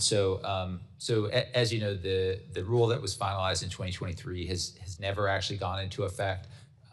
It was ruled by a federal court judge to have exceeded the statutory authorities. The proposal that was issued last summer would codify rescinding that rule and reverting back to the 1995 rule, which has been in effect throughout this period. We have been evaluating a range of possible options for next steps, which includes both finalizing the proposal from last summer, but also considering other options for proactive reforms And that's something that we continue to consider and I think are likely to decide on a path in the near future. Does that mean that I could assume that you're not in favor of keeping the regulations the same? I mean, come on, it's 2026, that we're gonna stay with 1995? That can be a yes or no because my time's gone right. I think we recognize that there are a lot of flaws in the 1995 rule, and so considering options for a new approach are things we're considering. Thank you, and thank you, Mr. Chairman. I yield back. Gentlewoman yields. The chair recognizes the gentleman from North Carolina, Mr. Moore, for 5 minutes. Thank you, Mr. Chairman. You know, in the last administration, prudential regulation drifted away from its core statutory mission of protecting safety and soundness towards subjective judgments and political priorities.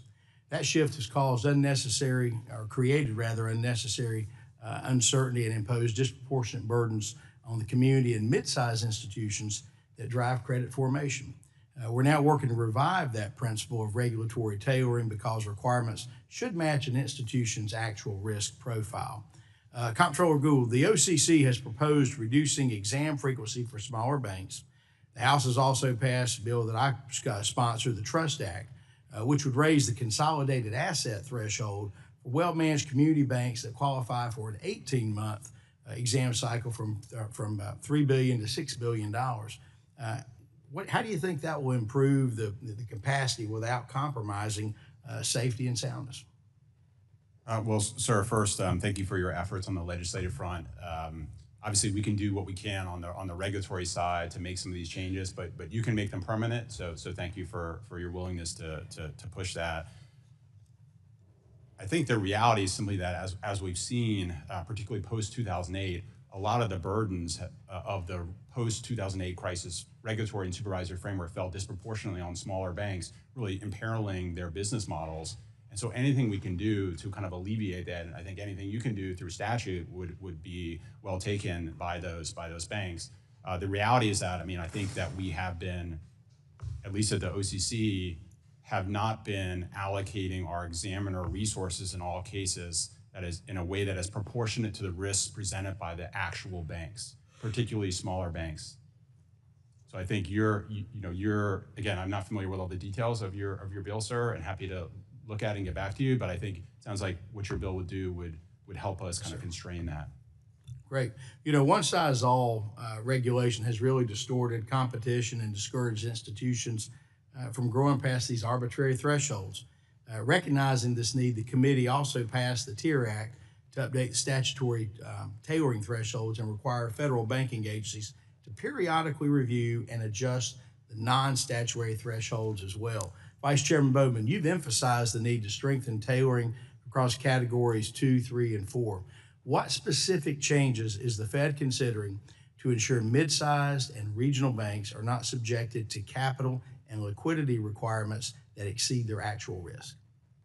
Well, thank you very much for that question. And as we very thoughtfully considered those thresholds within the capital rules that we introduced back in March, one, we're looking forward to comments to see if we've got the balance right on how we're applying the standardized approach to the non-GSIBs throughout the banking system.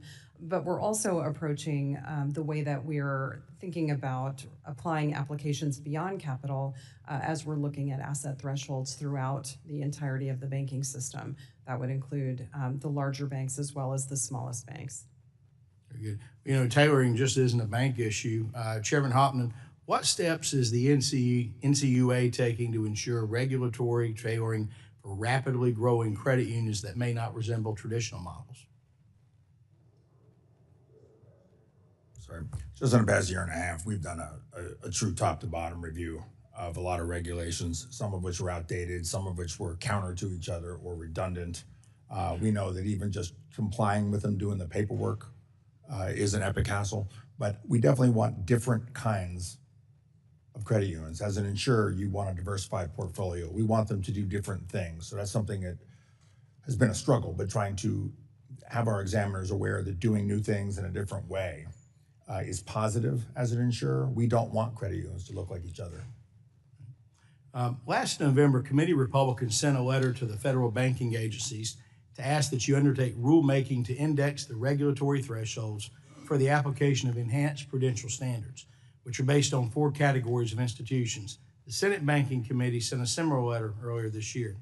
Back in 2019, your agencies indicated that they plan to reevaluate these thresholds periodically through the notice and comment process, but that hasn't happened since they were originally sent 7 years ago, which underscores the need to index these thresholds moving forward. Looking at how the scope of the new Basel III proposal is limited to Category 1 and 2 institutions, it's clear the agencies will continue to rely on the EPS categories and other prudential regulations, which further highlights the need for indexing. So, Vice Chair Bowman, you've given many speeches and testified before this committee in support of adjusting these kinds of fixed thresholds, and how, in the absence of indexing, firms with stable growth and no change in risk profile can cross asset thresholds and become subject to increasingly complex regulatory requirements and supervisory expectations. I believe Chairman Hill actually asked you about this when you testified last October. So can you give us an update on timing for when you and the other agencies will go through rulemaking to index the EPS thresholds? We're currently working on that, hopefully in the near future. Okay. Any idea of a timeline? I really don't want to commit to a timeline because I have a board that I have. Gentleman's time has expired. Understood. Thank you. And with that, I yield back, Mr. Chairman. Thank you. The chair recognized the ranking member of our task force on monetary policy, Mr. Vargas of California, for 5 minutes. You're recognized, sir. Thank you very much, Mr. Chairman, ranking member, and of course the witnesses. Thank you for being here. I think that earlier it was stated that Chairman Powell, during his testimony here, agreed that there was, quote, out of control spending. Chairman Powell never said that, never agreed to that. What Chairman Powell said that federal spending was, quote, on an unsustainable fiscal path. And the reason I say that, I think that even though Chairman Powell is a Republican, even though I don't agree with him on many things, he's a very honorable and very good person. And I hope we don't put words in his mouth that he didn't say. And we don't create this aura about him that he isn't. I mean, he's a very honorable guy. Again, I actually don't agree with him on many things, but he's a very honorable guy. And I guess that's one of the things that I found disturbing here today. We hear from witnesses today here who are professionals, people who have been appointed, and they use terms like unelected bureaucrats. The unelected bureaucrats do this. The unelected, that's the jargon of politicians. And in fact, I asked AI about that. And this is what AI said. The term unelected bureaucrats refers to career civil servants and government administrators who implement and manage public policy, but do not face voters at the ballot box. In modern political discourse, the phrase is frequently used as a pejorative shorthand to describe the perceived lack of democratic accountability and regulatory overreach. Now, it's interesting because I've been an elected official for almost 30 years. I've faced the ballot box a lot, including yesterday, and of course I did very well, and I thank the voters of my district. Thank you very much. But let's have some respect for the professionals that do their jobs. And let's not have politicians doing professionals' jobs. I mean, I think that's very, very problematic when you see ideologues placed in professional jobs. Now, for example, if I wanted to get an operation, I would want an unelected bureaucrat called a doctor to perform that, not an elected official like myself. And again, jargon matters here, language matters. So I hope we have a little more respect for people who are professionals. That being said, Vice Chair Bowman, I have great respect for you. Don't always agree with you either, but I do want to ask you about private credit. I'd ask this.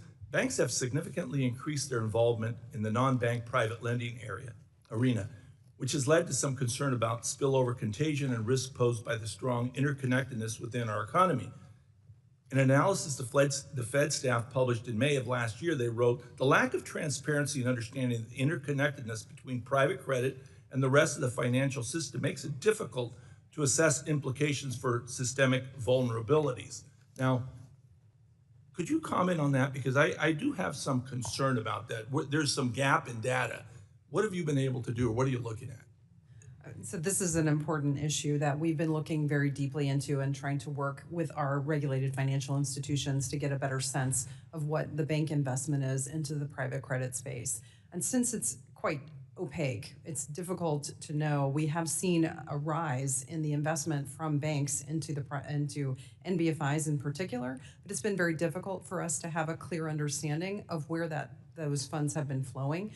Earlier actually last month, we introduced a data collection to assist our ability at the Federal Reserve through our supervisory work to understand exactly where those investments are going outside of the banking system into the NBFI space that will allow us to better understand and see more transparently how bank funding is being used within the non-bank space, particularly private credit. Do we have concerns, though, of where it is today? I mean, is this going to pose a problem? Because the numbers are big. Right. Well, I gave a speech about this at Stanford a few weeks ago, where it's a very small proportion of the lending categories within the banking system, but it is something that we need to know more about because it's very opaque, and which is exactly why we're asking for more information from our regulated institutions. Okay, thank you very much. And again, Mr. Chairman, I hope that, again, professionals use professional language instead of political language. Let the politicians be the politicians. You guys be the professionals. Thank you very much. And with that, I yield back. And the gentleman yields. The chair recognizes the chair of the House Republican Conference, Mrs. McClain of Michigan, for 5 minutes. Well, thank you. Thank you all for being here. Appreciate your time. I want to talk a little bit about debanking, which is very concerning for me. For years and years, we heard horror stories about how regulators have pressured banks into cutting off businesses with industries that liberals don't like. Let me give you a couple facts. First, it was Operation Checkpoint, where Obama administration tried to pressure banks into not doing business with firearm dealers. Then the Biden administration launched Operation Checkpoint 2.0, where they pressured banks to pause services with cryptocurrency companies. Even the first lady and the president's own son got denied a bank account. Extremely concerning for me. So what I'd like to understand is a little bit of history on how we got there. So Secretary Bowman, or Ms. Bowman, can you explain how the guidelines encouraged banks to evaluate reputational risks, how that gave way to this issue of debanking?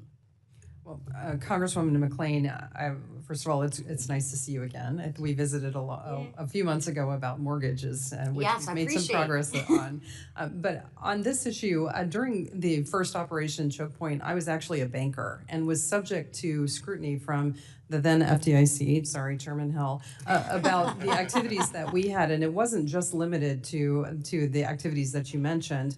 We were scrutinized based on check cashing services and standalone ATMs and other types of businesses that some of our customers were engaged in at the time. It is an inappropriate use of supervision to eliminate certain customers from the banking system. And it's something that we feel very strongly about. Clearly, the president issued an executive order on this, and we're all working to ensure that that's no longer a part of our supervisory processes. And that leads me into my second question. So thank you for that. So I know this is a top priority of the president. What actual steps have been taken to put a stop to this? So if you'd like me to continue, please. We just last week, I believe, we finalized a regulation interagency to remove reputational risk from the work that we do at the Federal Reserve, or across the banking agencies. At the Federal Reserve, we've also removed references to reputational risk from all of our guidances and our supervisory materials to ensure that that's not used as a basis for supervisory activities or criticisms going forward. Or discrimination. Absolutely. We'll say that. Let's look internally now. What do we as Congress need to do to make sure that this discrimination doesn't continue to happen? You again. Well, I could keep going on that.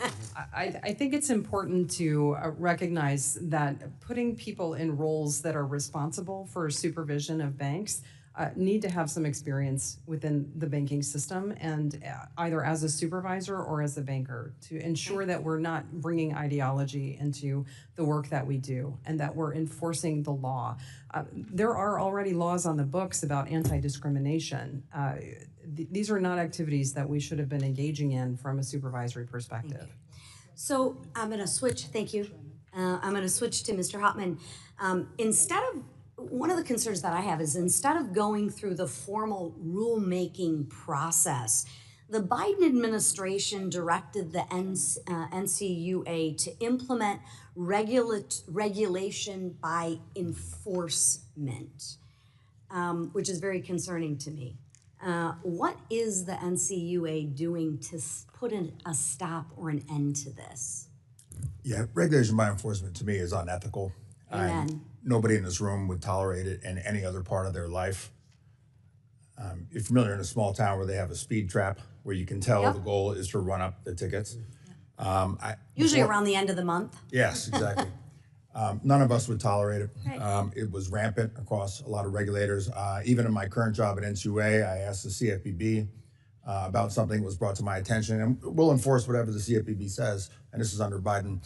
And he said, why don't you just send everybody that Wells Fargo settlement? That's what we were asking about. He says, the Wells Fargo settlement with CFPB, should we all follow what's in that now? And they're asking me, what did they do? We have employees that are judged on that. And I think it's unethical, and again, we wouldn't tolerate it. We have a policy up on our website. It is known. Regulation by enforcement is unethical at NCUA. It's unethical anywhere. But the main thing is that no enforcement ever sets policy. Amen. Amen. And I know I'm out of time, so thank you. But one last thing I would like to say is I do think there needs to be consequences for people for their actions, and that might get some people's attention. Thank you all for your time. Yield back. Lady yields back. The chair recognizes the gentleman from Illinois, Mr. Costin, for 5 minutes. Thank you. Just want to correct something that was just said. A bank that refuses to lend to somebody who's gone through serial bankruptcies and has been convicted of financial fraud is not debanking. That's risk management. It's diligence. I appreciate you praising the Trump family, but that's not why they were debanked. I think we all know that. Mr. Gould, 2025, the OCC issued a proposal that defined unsafe or unsound practices to focus on issues that cause material harm to financial conditions of institutions. In May of this year, President Trump issued an executive order saying that undocumented immigrants pose a structural credit risk. Has the OCC conducted any research establishing that extending credit to immigrants poses a material risk to institutions or the broader financial system? Well, thank you very much for the question. I'm just asking yes or no because I got a bunch of stuff I want to get through. Well, Congressman, I'm not going to give you a yes or no because so you either have or haven't done the research.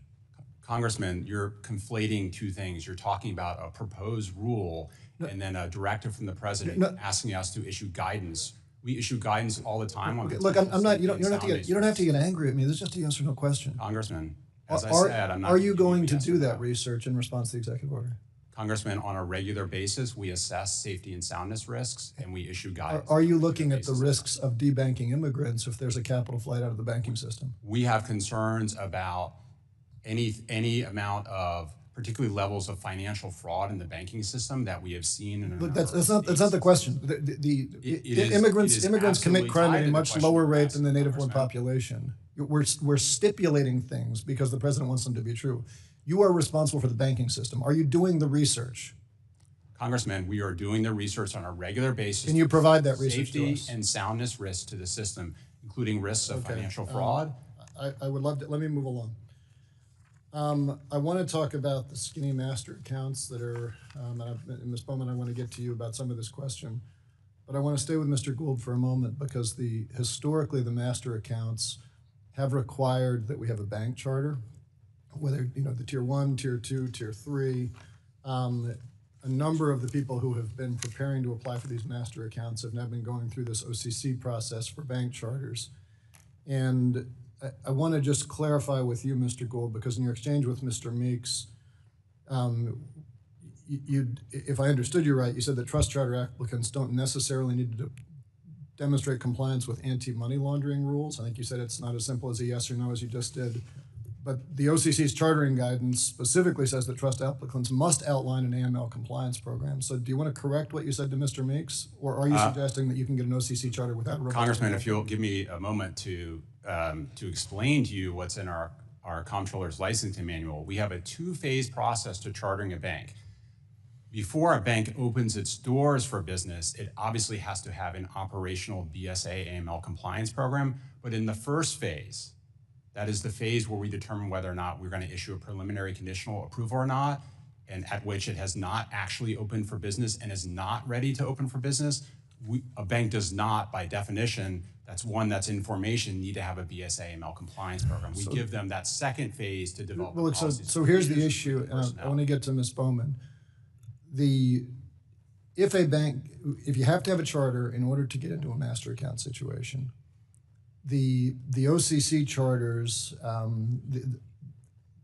don't require compliance with the CRA, don't require your parent companies to be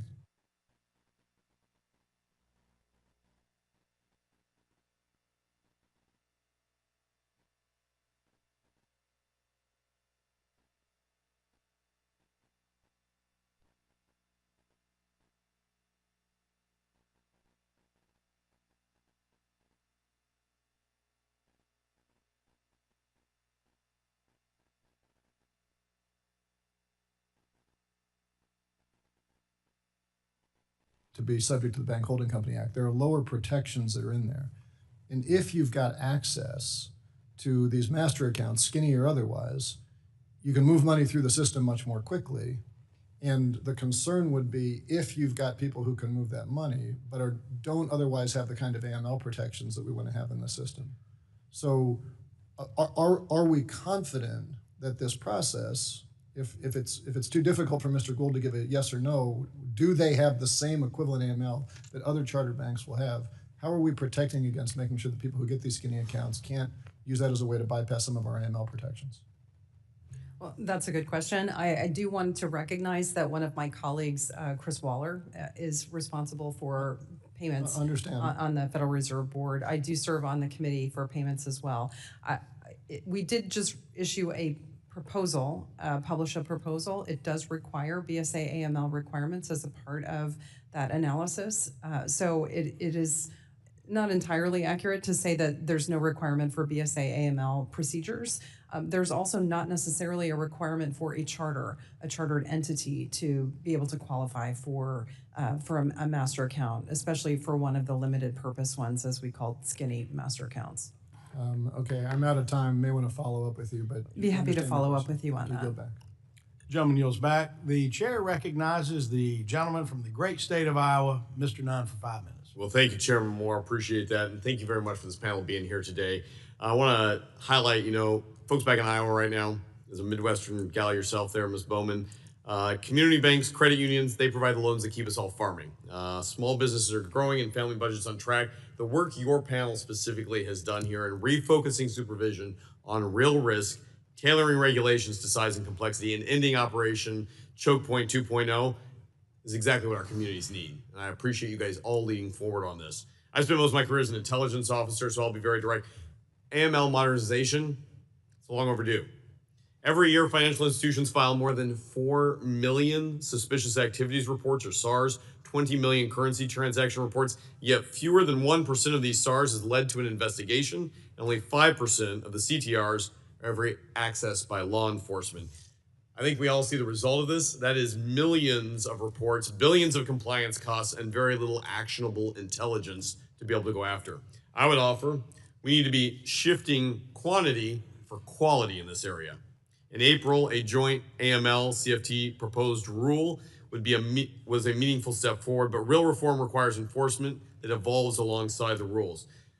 Comptroller Gould, Chairman Hill, Chairman Hepton, can you provide a commitment for basically helping us enforce this? I think we're all on the same page here. I just want a verbal here that we're all committed to making sure that that level of compliance goes forward. Chairman Gould? Yes, sir. Yes, we're happy to work with Maine Treasury and FinCEN. Absolutely. Good. Look, I think, Chairman Gould, you highlighted here that this is a matter of national security as well as what we can do on economic security.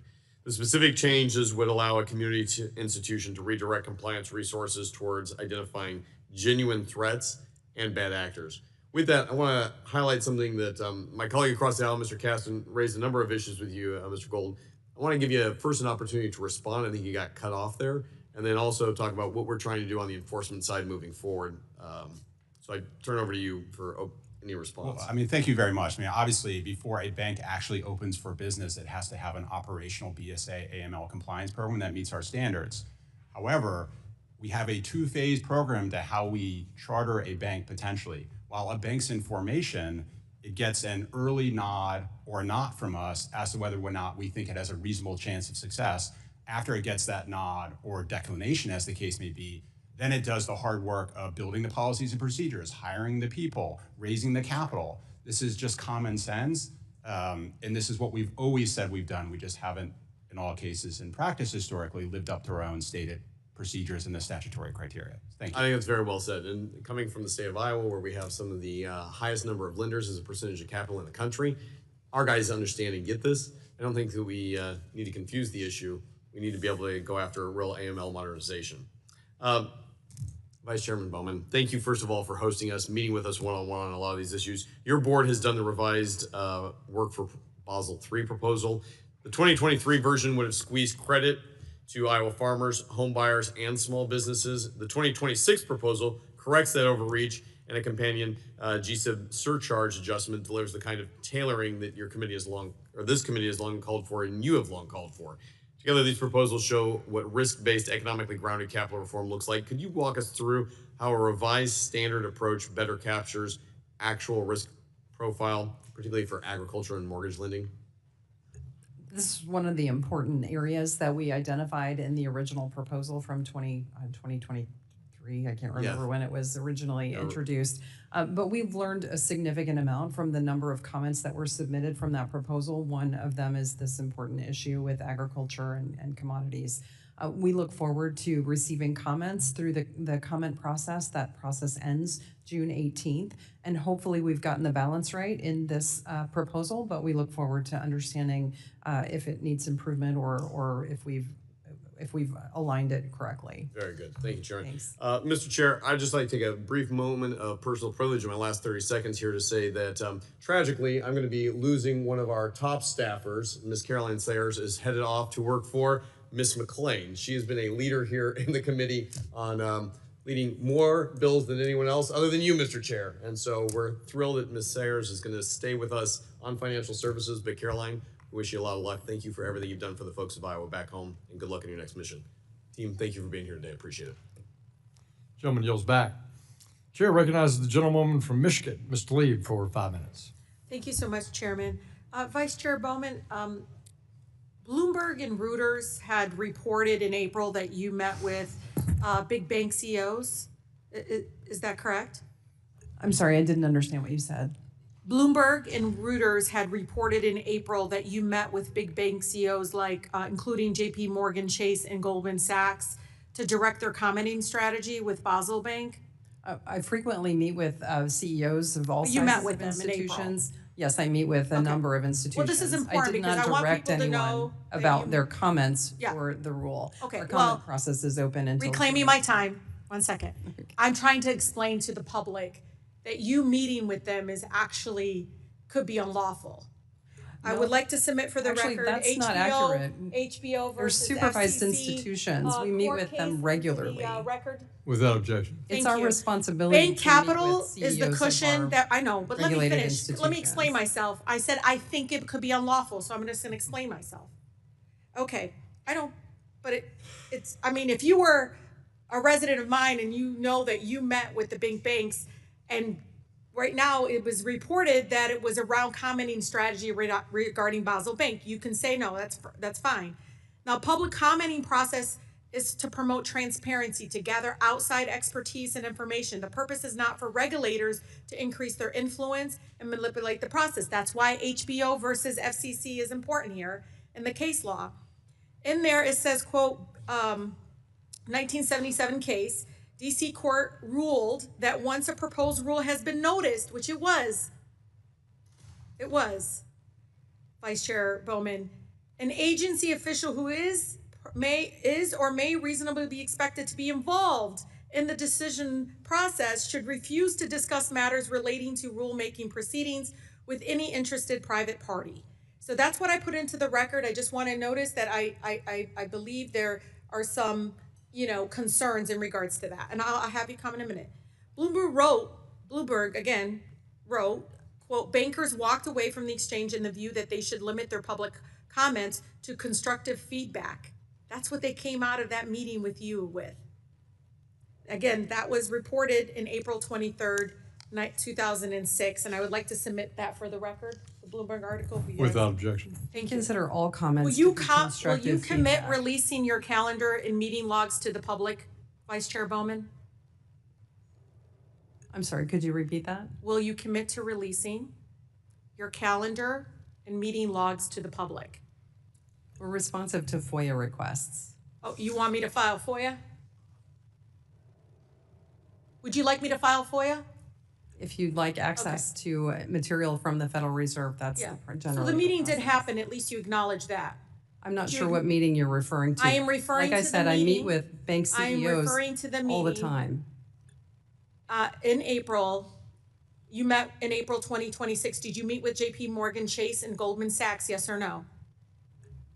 Most likely, yes. Yes, you did. You actually acknowledged earlier you did. I don't know if you realized that. I meet with bank CEOs on a I know, regular but I'm basis. just trying to explain to the public and educate them that These are not an appropriate meeting. Process, It's my responsibility as the oversight. Vice Chair Bowman, I'm not the one who ran to Bloomberg and told him that somebody told them to have constructive feedback. I think Either if it was you've you or ever read a somebody else in the Bloomberg meeting. article, you'd know that they're not always It doesn't accurate. matter. In fact, Look at the court rarely record, accurate, follow the law. particularly those reporters. Vice Chair Bowman, turning to related concerns, Section 171 of the Dodd-Frank Act, also known as Collins Amendment. Smile all you want. People don't trust that kind of stuff.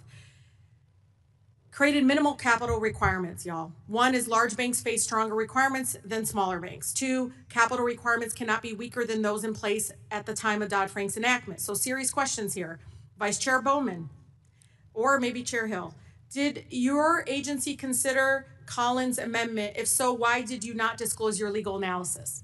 We're confident that our proposals are in compliance with the Collins Amendment, which requires that large bank capital is higher than that for smaller banks. Okay, great. If that's true, then will you commit to publishing the Federal Reserve's legal and quantitative analysis of the Collins Amendment compliance before issuing the final rule? We're happy to be responsive to comments that are filed in the comment process for this rule. Will you release the analysis that you just said you guys looked at it? Can you release the analysis and We look forward to reviewing this. If there's a comment, we'd be happy to be responsive to the I'm asking you all, your agency, if you would disclose. It's okay, I'll file FOIA. Will you repropose the rule with the complete legal analysis so that the public can provide feedback on your reasoning? Gentlewoman's time has expired.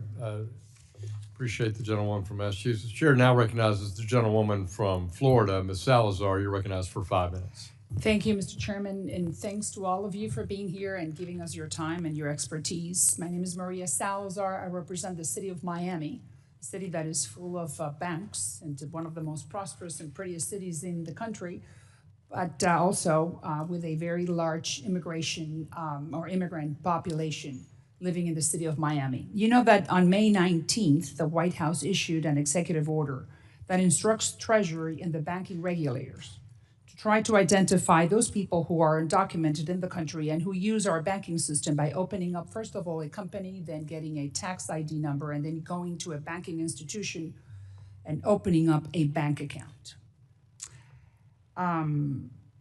I do not always agree with the White House immigration policies established by this administration. Sometimes I do, sometimes I don't. But I believe that in this case, this new directive could be damaging to the average American citizen. And that's one of the questions that I want to pose to you. Republicans, we stand for less regulation, less paperwork, less hurdle to do business. So, Mr. Gould, thank you for being here and for answering our questions. In other words, do you believe, and tell me what's your personal opinion, that by having this directive coming from the White House, you may be then turning into a CVP agent, not only a banking regulator? What's your opinion on that? Thank you for the question. Sure. And with respect, I think your concerns are overblown. They are overblown? Overblown, yes. Okay, ma'am. and tell me why. I'd be happy to tell you why. As a supervisor of the U.S. banking system, I expect it not to be used to facilitate illegal activities, whether it be financial fraud or money laundering or anything of that nature. That is a long-standing obligation that we impose on banks. And I think it is an expectation that every American citizen has of its U.S. banking system that it not be used for these things. As we've seen, fraud is so rampant in this country, particularly in certain states and localities, the president actually had to convene a task force to address financial fraud. And I agree with you in that regard that the banking institution cannot be used by others who are not American, but then reality could be, theory may not be practice. How can you make sure that the average American will not be affected by now establishing another layer of regulation? Well, ma'am, a couple of things. Obviously, we at the OCC are certainly sensitive to regulatory burden in this area, as we are in all other areas. The OCC and Financial Crimes Enforcement Network and the federal banking agencies more generally expect banks to know their customers. That is an existing and longstanding statutory and regulatory obligation. Banks have flexibility in the documentation that they use to establish the identities of their customers. So we look forward to working with banks of all sizes to make sure that they continue to have flexibility to know their customers for these purposes. But don't you think that flexibility, that obviously the banking sector does not want any type of issues with the government? Let's put it, you guys want to follow, or the banks want to follow what the new laws are. So if I ask you, how much money will this be costing you? How many more individuals or regulators you would have to be hiring, or compliance agents, I should say, in order to satisfy the regulators' desires? It's more money, it's more paperwork. That's the bottom line. Am I right or wrong? Well, again, I think it depends upon how banks are going to establish compliance with guidance that we have yet to even issue. So I think it's probably appropriate to withhold judgment until we've actually done the work, working with Secretary Besson and the other federal bank agencies to actually issue guidance pursuant to the EO. So what you're telling me is that you're not concerned with this new directive coming from the White House, that this could create another burden, more paperwork, more money, more cost for the average banking credit union. That's what you're telling me. You're not concerned. I think the president's EO is a common sense reaction to well understood and documented concerns that we are seeing in terms of a rise in financial fraud, money laundering, et cetera. And from my perspective, as a safety and soundness supervisor, I do want to make sure that the banks I supervise understand the nature of the financial risks that their customers may pose. But then what is the difference between now and my time is now and before? We were always in the business of making sure that El Chapo does not have access to our banking system. But what is the difference between now and before May 19th? And with that, I close. Well, ma'am, I would just say that this EO focuses us on a well-known and understood issue and directs us to issue guidance directly addressing it. We customarily Gentlewoman's time has expired. All right. Thank you for your time. Chair recognizes the gentleman from South Texas, Mr. Gonzalez. You're recognized for 5 minutes. Thank you, Mr. Chairman, and I'd like to thank everyone for joining us this morning. My question is to Ms. Bowman. Ms. Bowman, the Merchant Banking Modernization Act reflects a bipartisan recognition that current merchant banking rules no longer align with today's economic realities. Under the existing framework, financial holding companies are generally required to divest merchant banking investments after 10 years, even though many of these projects, particularly affordable housing and commercial revitalization and energy infrastructure, often require longer timelines to become financially viable. Rising interest rates, inflation, labor shortages, and supply chain disruptions have only extended development timelines further. This legislation received bipartisan support in the House Financial Services Committee because members on both sides of the aisle believed providing greater certainty and the flexibility would help facilitate long-term investments in projects critical to economic growth and community development. Do you, ma'am, believe the Federal Reserve should consider providing more consistent flexibility around merchant banking holding periods rather than relying on a case-by-case extension to better support these long-term investments? Well, thank you for bringing up this important issue. I appreciate your concerns and would be happy to take a closer look at your bill and perhaps have a conversation with you about ways that we could consider addressing your concerns. Thank you. I would like to do that. Thank you. My next question is for Mr. Hopman. Mr. Hopman, thank you for joining us. I want to take a moment to highlight the critical role critical unions play in South Texas, where they provide access to credit for veterans, small business owners, and working families who might otherwise be left behind as a traditional banking system. As someone who has proudly championed this work, I'm honored to lead HR 507, the Veterans Member Business Loan Act, HR 1791, the Increasing Credit Union Lending for Business Growth Act, and HR 7647, More Opportunities for Homeownership Act, alongside my friend, Congressman Brian Fitzpatrick. These bills are about empowering credit unions to responsibly support local economies while maintaining strong protections for their members.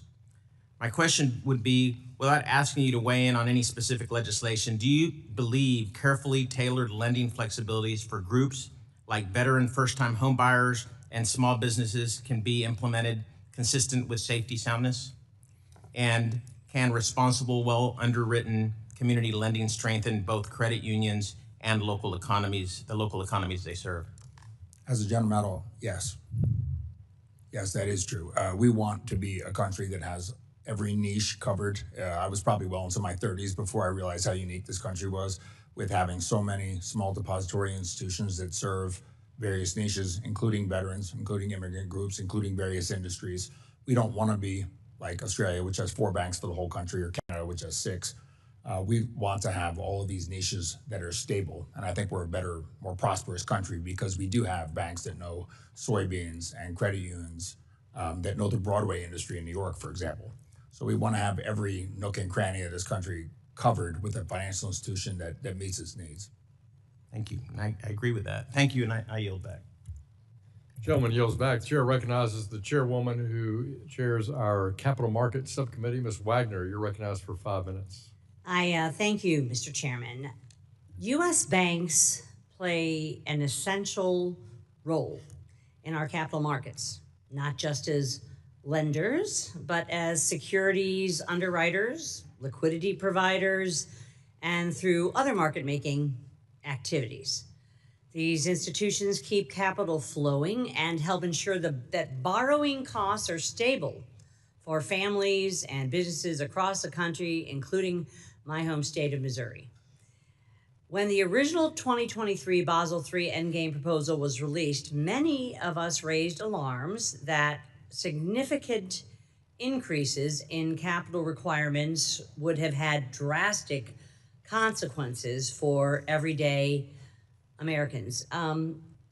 Vice Chair Bowman, I have a question for you in that regard. But first, ma'am, I want to give you an opportunity to answer more fully a question that was posed by one of my Democrat colleagues regarding the process of your meeting with stakeholders in our industry. Ma'am, please.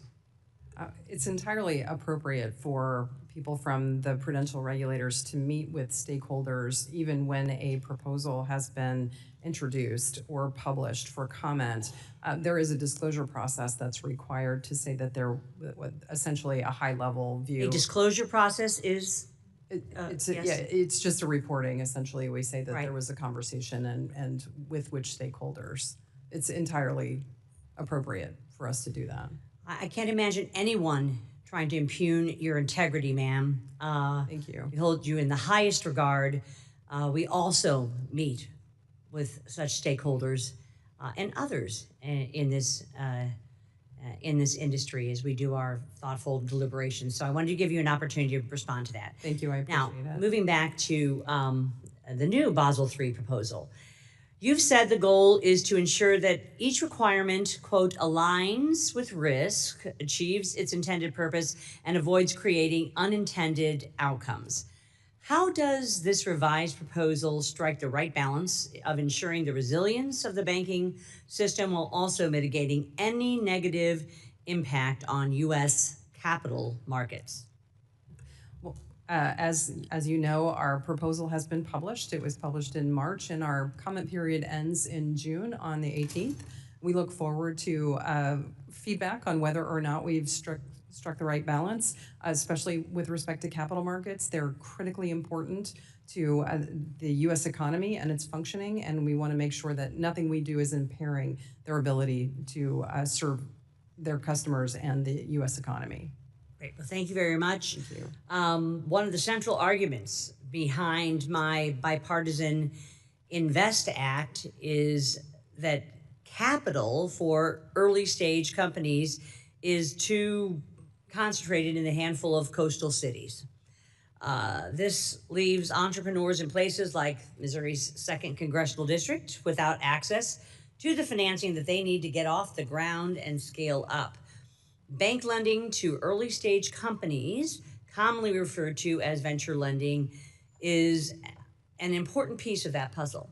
For entrepreneurs in places like St. Louis, a venture loan from a local bank can be the difference between literally a company growing into a thriving business or not. Update was necessary. Yes, ma'am. So our prior guidance treated too often so-called venture loans as non-pass at origination, which means that very few banks are going to make loans that are classified in that negative way at origination, which of course dried up the venture lending industry and the small businesses that depend upon them. So we rescinded that guidance to replace it with what I would view as more common sense approach. I agree. Much more common sense approach. I thank you for your answer. My time is expiring, and I yield back to the chair. Gentlewoman yields back. The gentleman from New York, Mr. Torres, you're recognized for 5 minutes. Thank you, Mr. Chair. On March 9th, 2023, Silicon Valley Bank saw $42 billion in withdrawals in a single day, 1/4 of the bank's total deposits.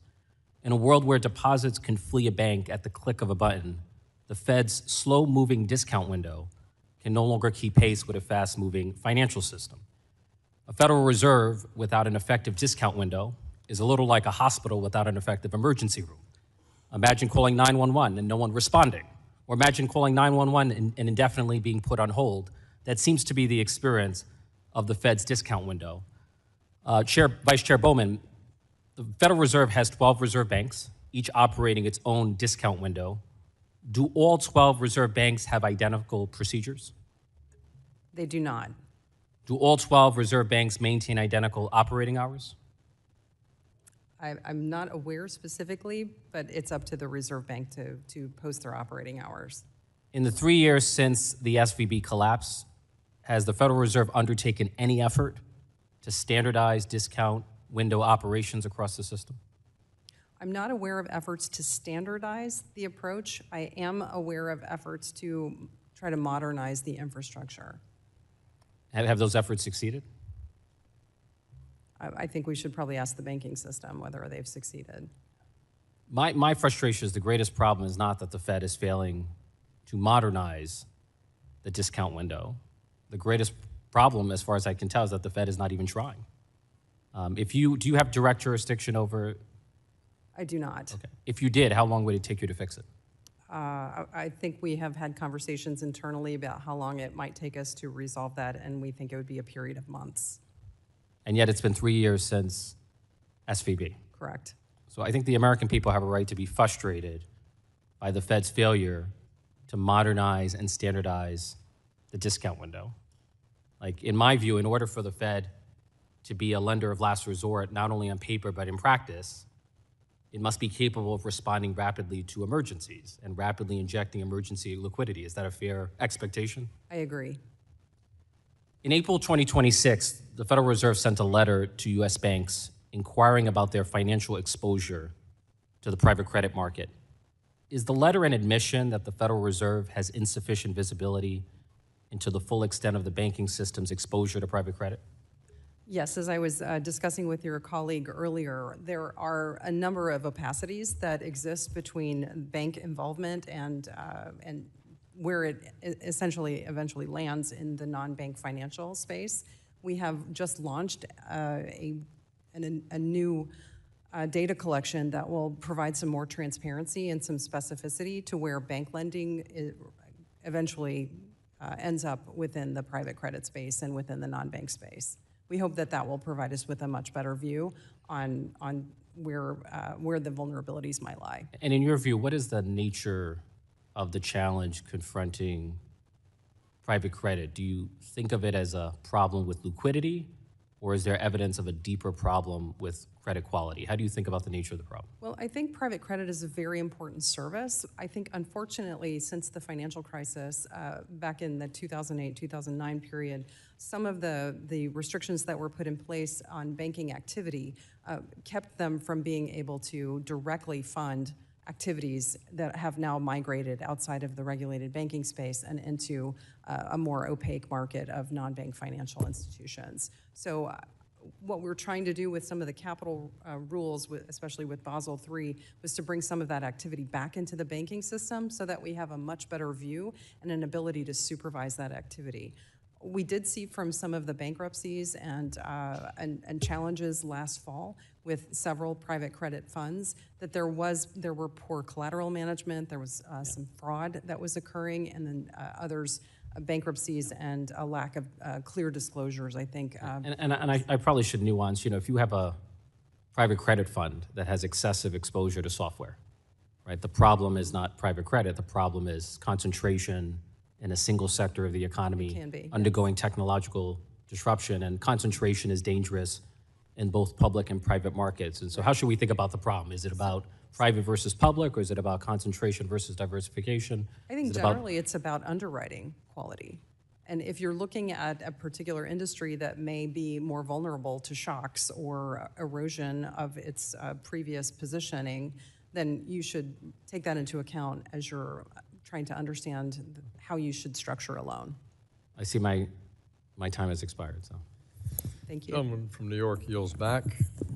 The chair recognizes, last but certainly not least, the distinguished chair of our House Subcommittee on Financial Institutions, Mr. Barr of Kentucky. You're recognized for 5 minutes. Thank you, Mr. Chairman, and thanks to our witnesses today for the good work that all of you all are doing. And Vice Chair Bowman, let me start with you, and I want to follow up the line of questioning from my colleague, the Vice Chair from Michigan, Mr. Heising, about the external review that you have commissioned. And you commissioned that review of the supervisory and bank management failures that led to the 2023 collapse of Silicon Valley Bank and other institutions. You cited the inadequacy of the Fed's previous internal review, led by your predecessor, Michael Barr, which was overly focused on non-core issues. The question I have is the consultant that you hired to conduct that external independent review, are they receiving the cooperation that they are owed by the regulators at the Fed? My understanding is that several people have refused to be interviewed. Okay, that's very troubling to me. Congress wants answers. We need, in a bipartisan way, this committee deserves answers, objective answers, about what were the true supervisory and bank management failures that led to the collapse of those institutions and the subsequent run on deposits. So just to confirm, you're telling me that regulators at the Fed have not been sufficiently responsive to the consultants' requests? At this point, as far as I know, yes. Okay. Well, let it be known at the Federal Reserve that Congress expects compliance with all requests from this consultant. That is our intention, and we applaud you for commissioning an independent external review of the supervisory failures that led to the collapse of Silicon Valley Bank, especially at the San Francisco Fed. Let me move on to the importance of tailoring regulations. Vice Chair Bowman, when you last testified before this committee, you emphasized that indexing thresholds is critical especially for community banks. That concern is one of the reasons why I introduced the Community Bank Regulatory Tailoring Act earlier this year. That bill updates outdated regulatory thresholds for community banks to reflect nominal GDP growth, preventing community banks and credit unions from facing higher regulatory burdens solely due to inflation and economic growth. Chairman Hill likewise recognized the importance of this issue by including this community financial institution indexing in the Main Street Capital Access Act. Question, Vice Chair Bowman, do you agree that updating in statute these thresholds to reflect inflation and economic growth is necessary to ensure community banks and credit unions are regulated based on their actual risk profiles, while also allowing regulators to better target supervisory resources toward institutions and activities that pose the greatest risks to the financial system? I think it would be very helpful to have a statute that indicated that there should be an increase in the thresholds as well as an ongoing indexing, yes. And the committee, on to Basel III, the committee has welcomed the Fed's efforts to incorporate bipartisan feedback and move toward a more balanced bank capital framework. I think your reproposal deserves a lot of credit for inviting banks back into mortgage lending and servicing. We do have an affordability crisis in housing in this country, but as the chairman pointed out in his opening statement, it's not just about inadequate supply. That's a problem with affordability, but it's also about mortgage lending and deployment of capital. The proposal represents a significant improvement in this regard, ensuring that capital requirements are appropriately tailored to risk without unnecessarily restricting lending. In your view, why is it important that capital requirements be carefully calibrated to risk, and what effect can an overly restricted capital standards have on the ability of Americans to access critical financing, especially in the housing market? So what we saw from the original Dodd-Frank regulations, or the regulations that were written to support Dodd-Frank, one, it improved capital in the banking system exponentially, but it also pushed a lot of activity outside of the banking system that was traditional, safe and sound banking activity. So what we've done through our capital proposals is to try to bring that activity back inside the regulatory perimeter so that banks can engage in traditional banking activities in ways that are not. Really quickly to Comptroller Gould, the OCC's recent rulings on preemption are very important. You've said that preemption isn't a big bank versus small bank issue, that even community banks benefit because there's no longer limited by arbitrary geographies. Quickly, can you speak to how defending a uniform framework advances a competitive environment for banks? Yes, sir. It allows more banks to compete with one another by creating nationwide markets in which they can compete on even terms. Mr. Barr, your time has expired. Thank you, Mr. Chairman. I want to thank our witnesses for their testimony today. We appreciate all of you being here and sharing your expertise with us, taking our questions. Without objection, all members will have 5 legislative days to submit additional written questions for the witnesses to the chair. Questions will be forwarded to the witnesses for their response, and witnesses we invite you to respond no later than July 9th. This hearing is adjourned.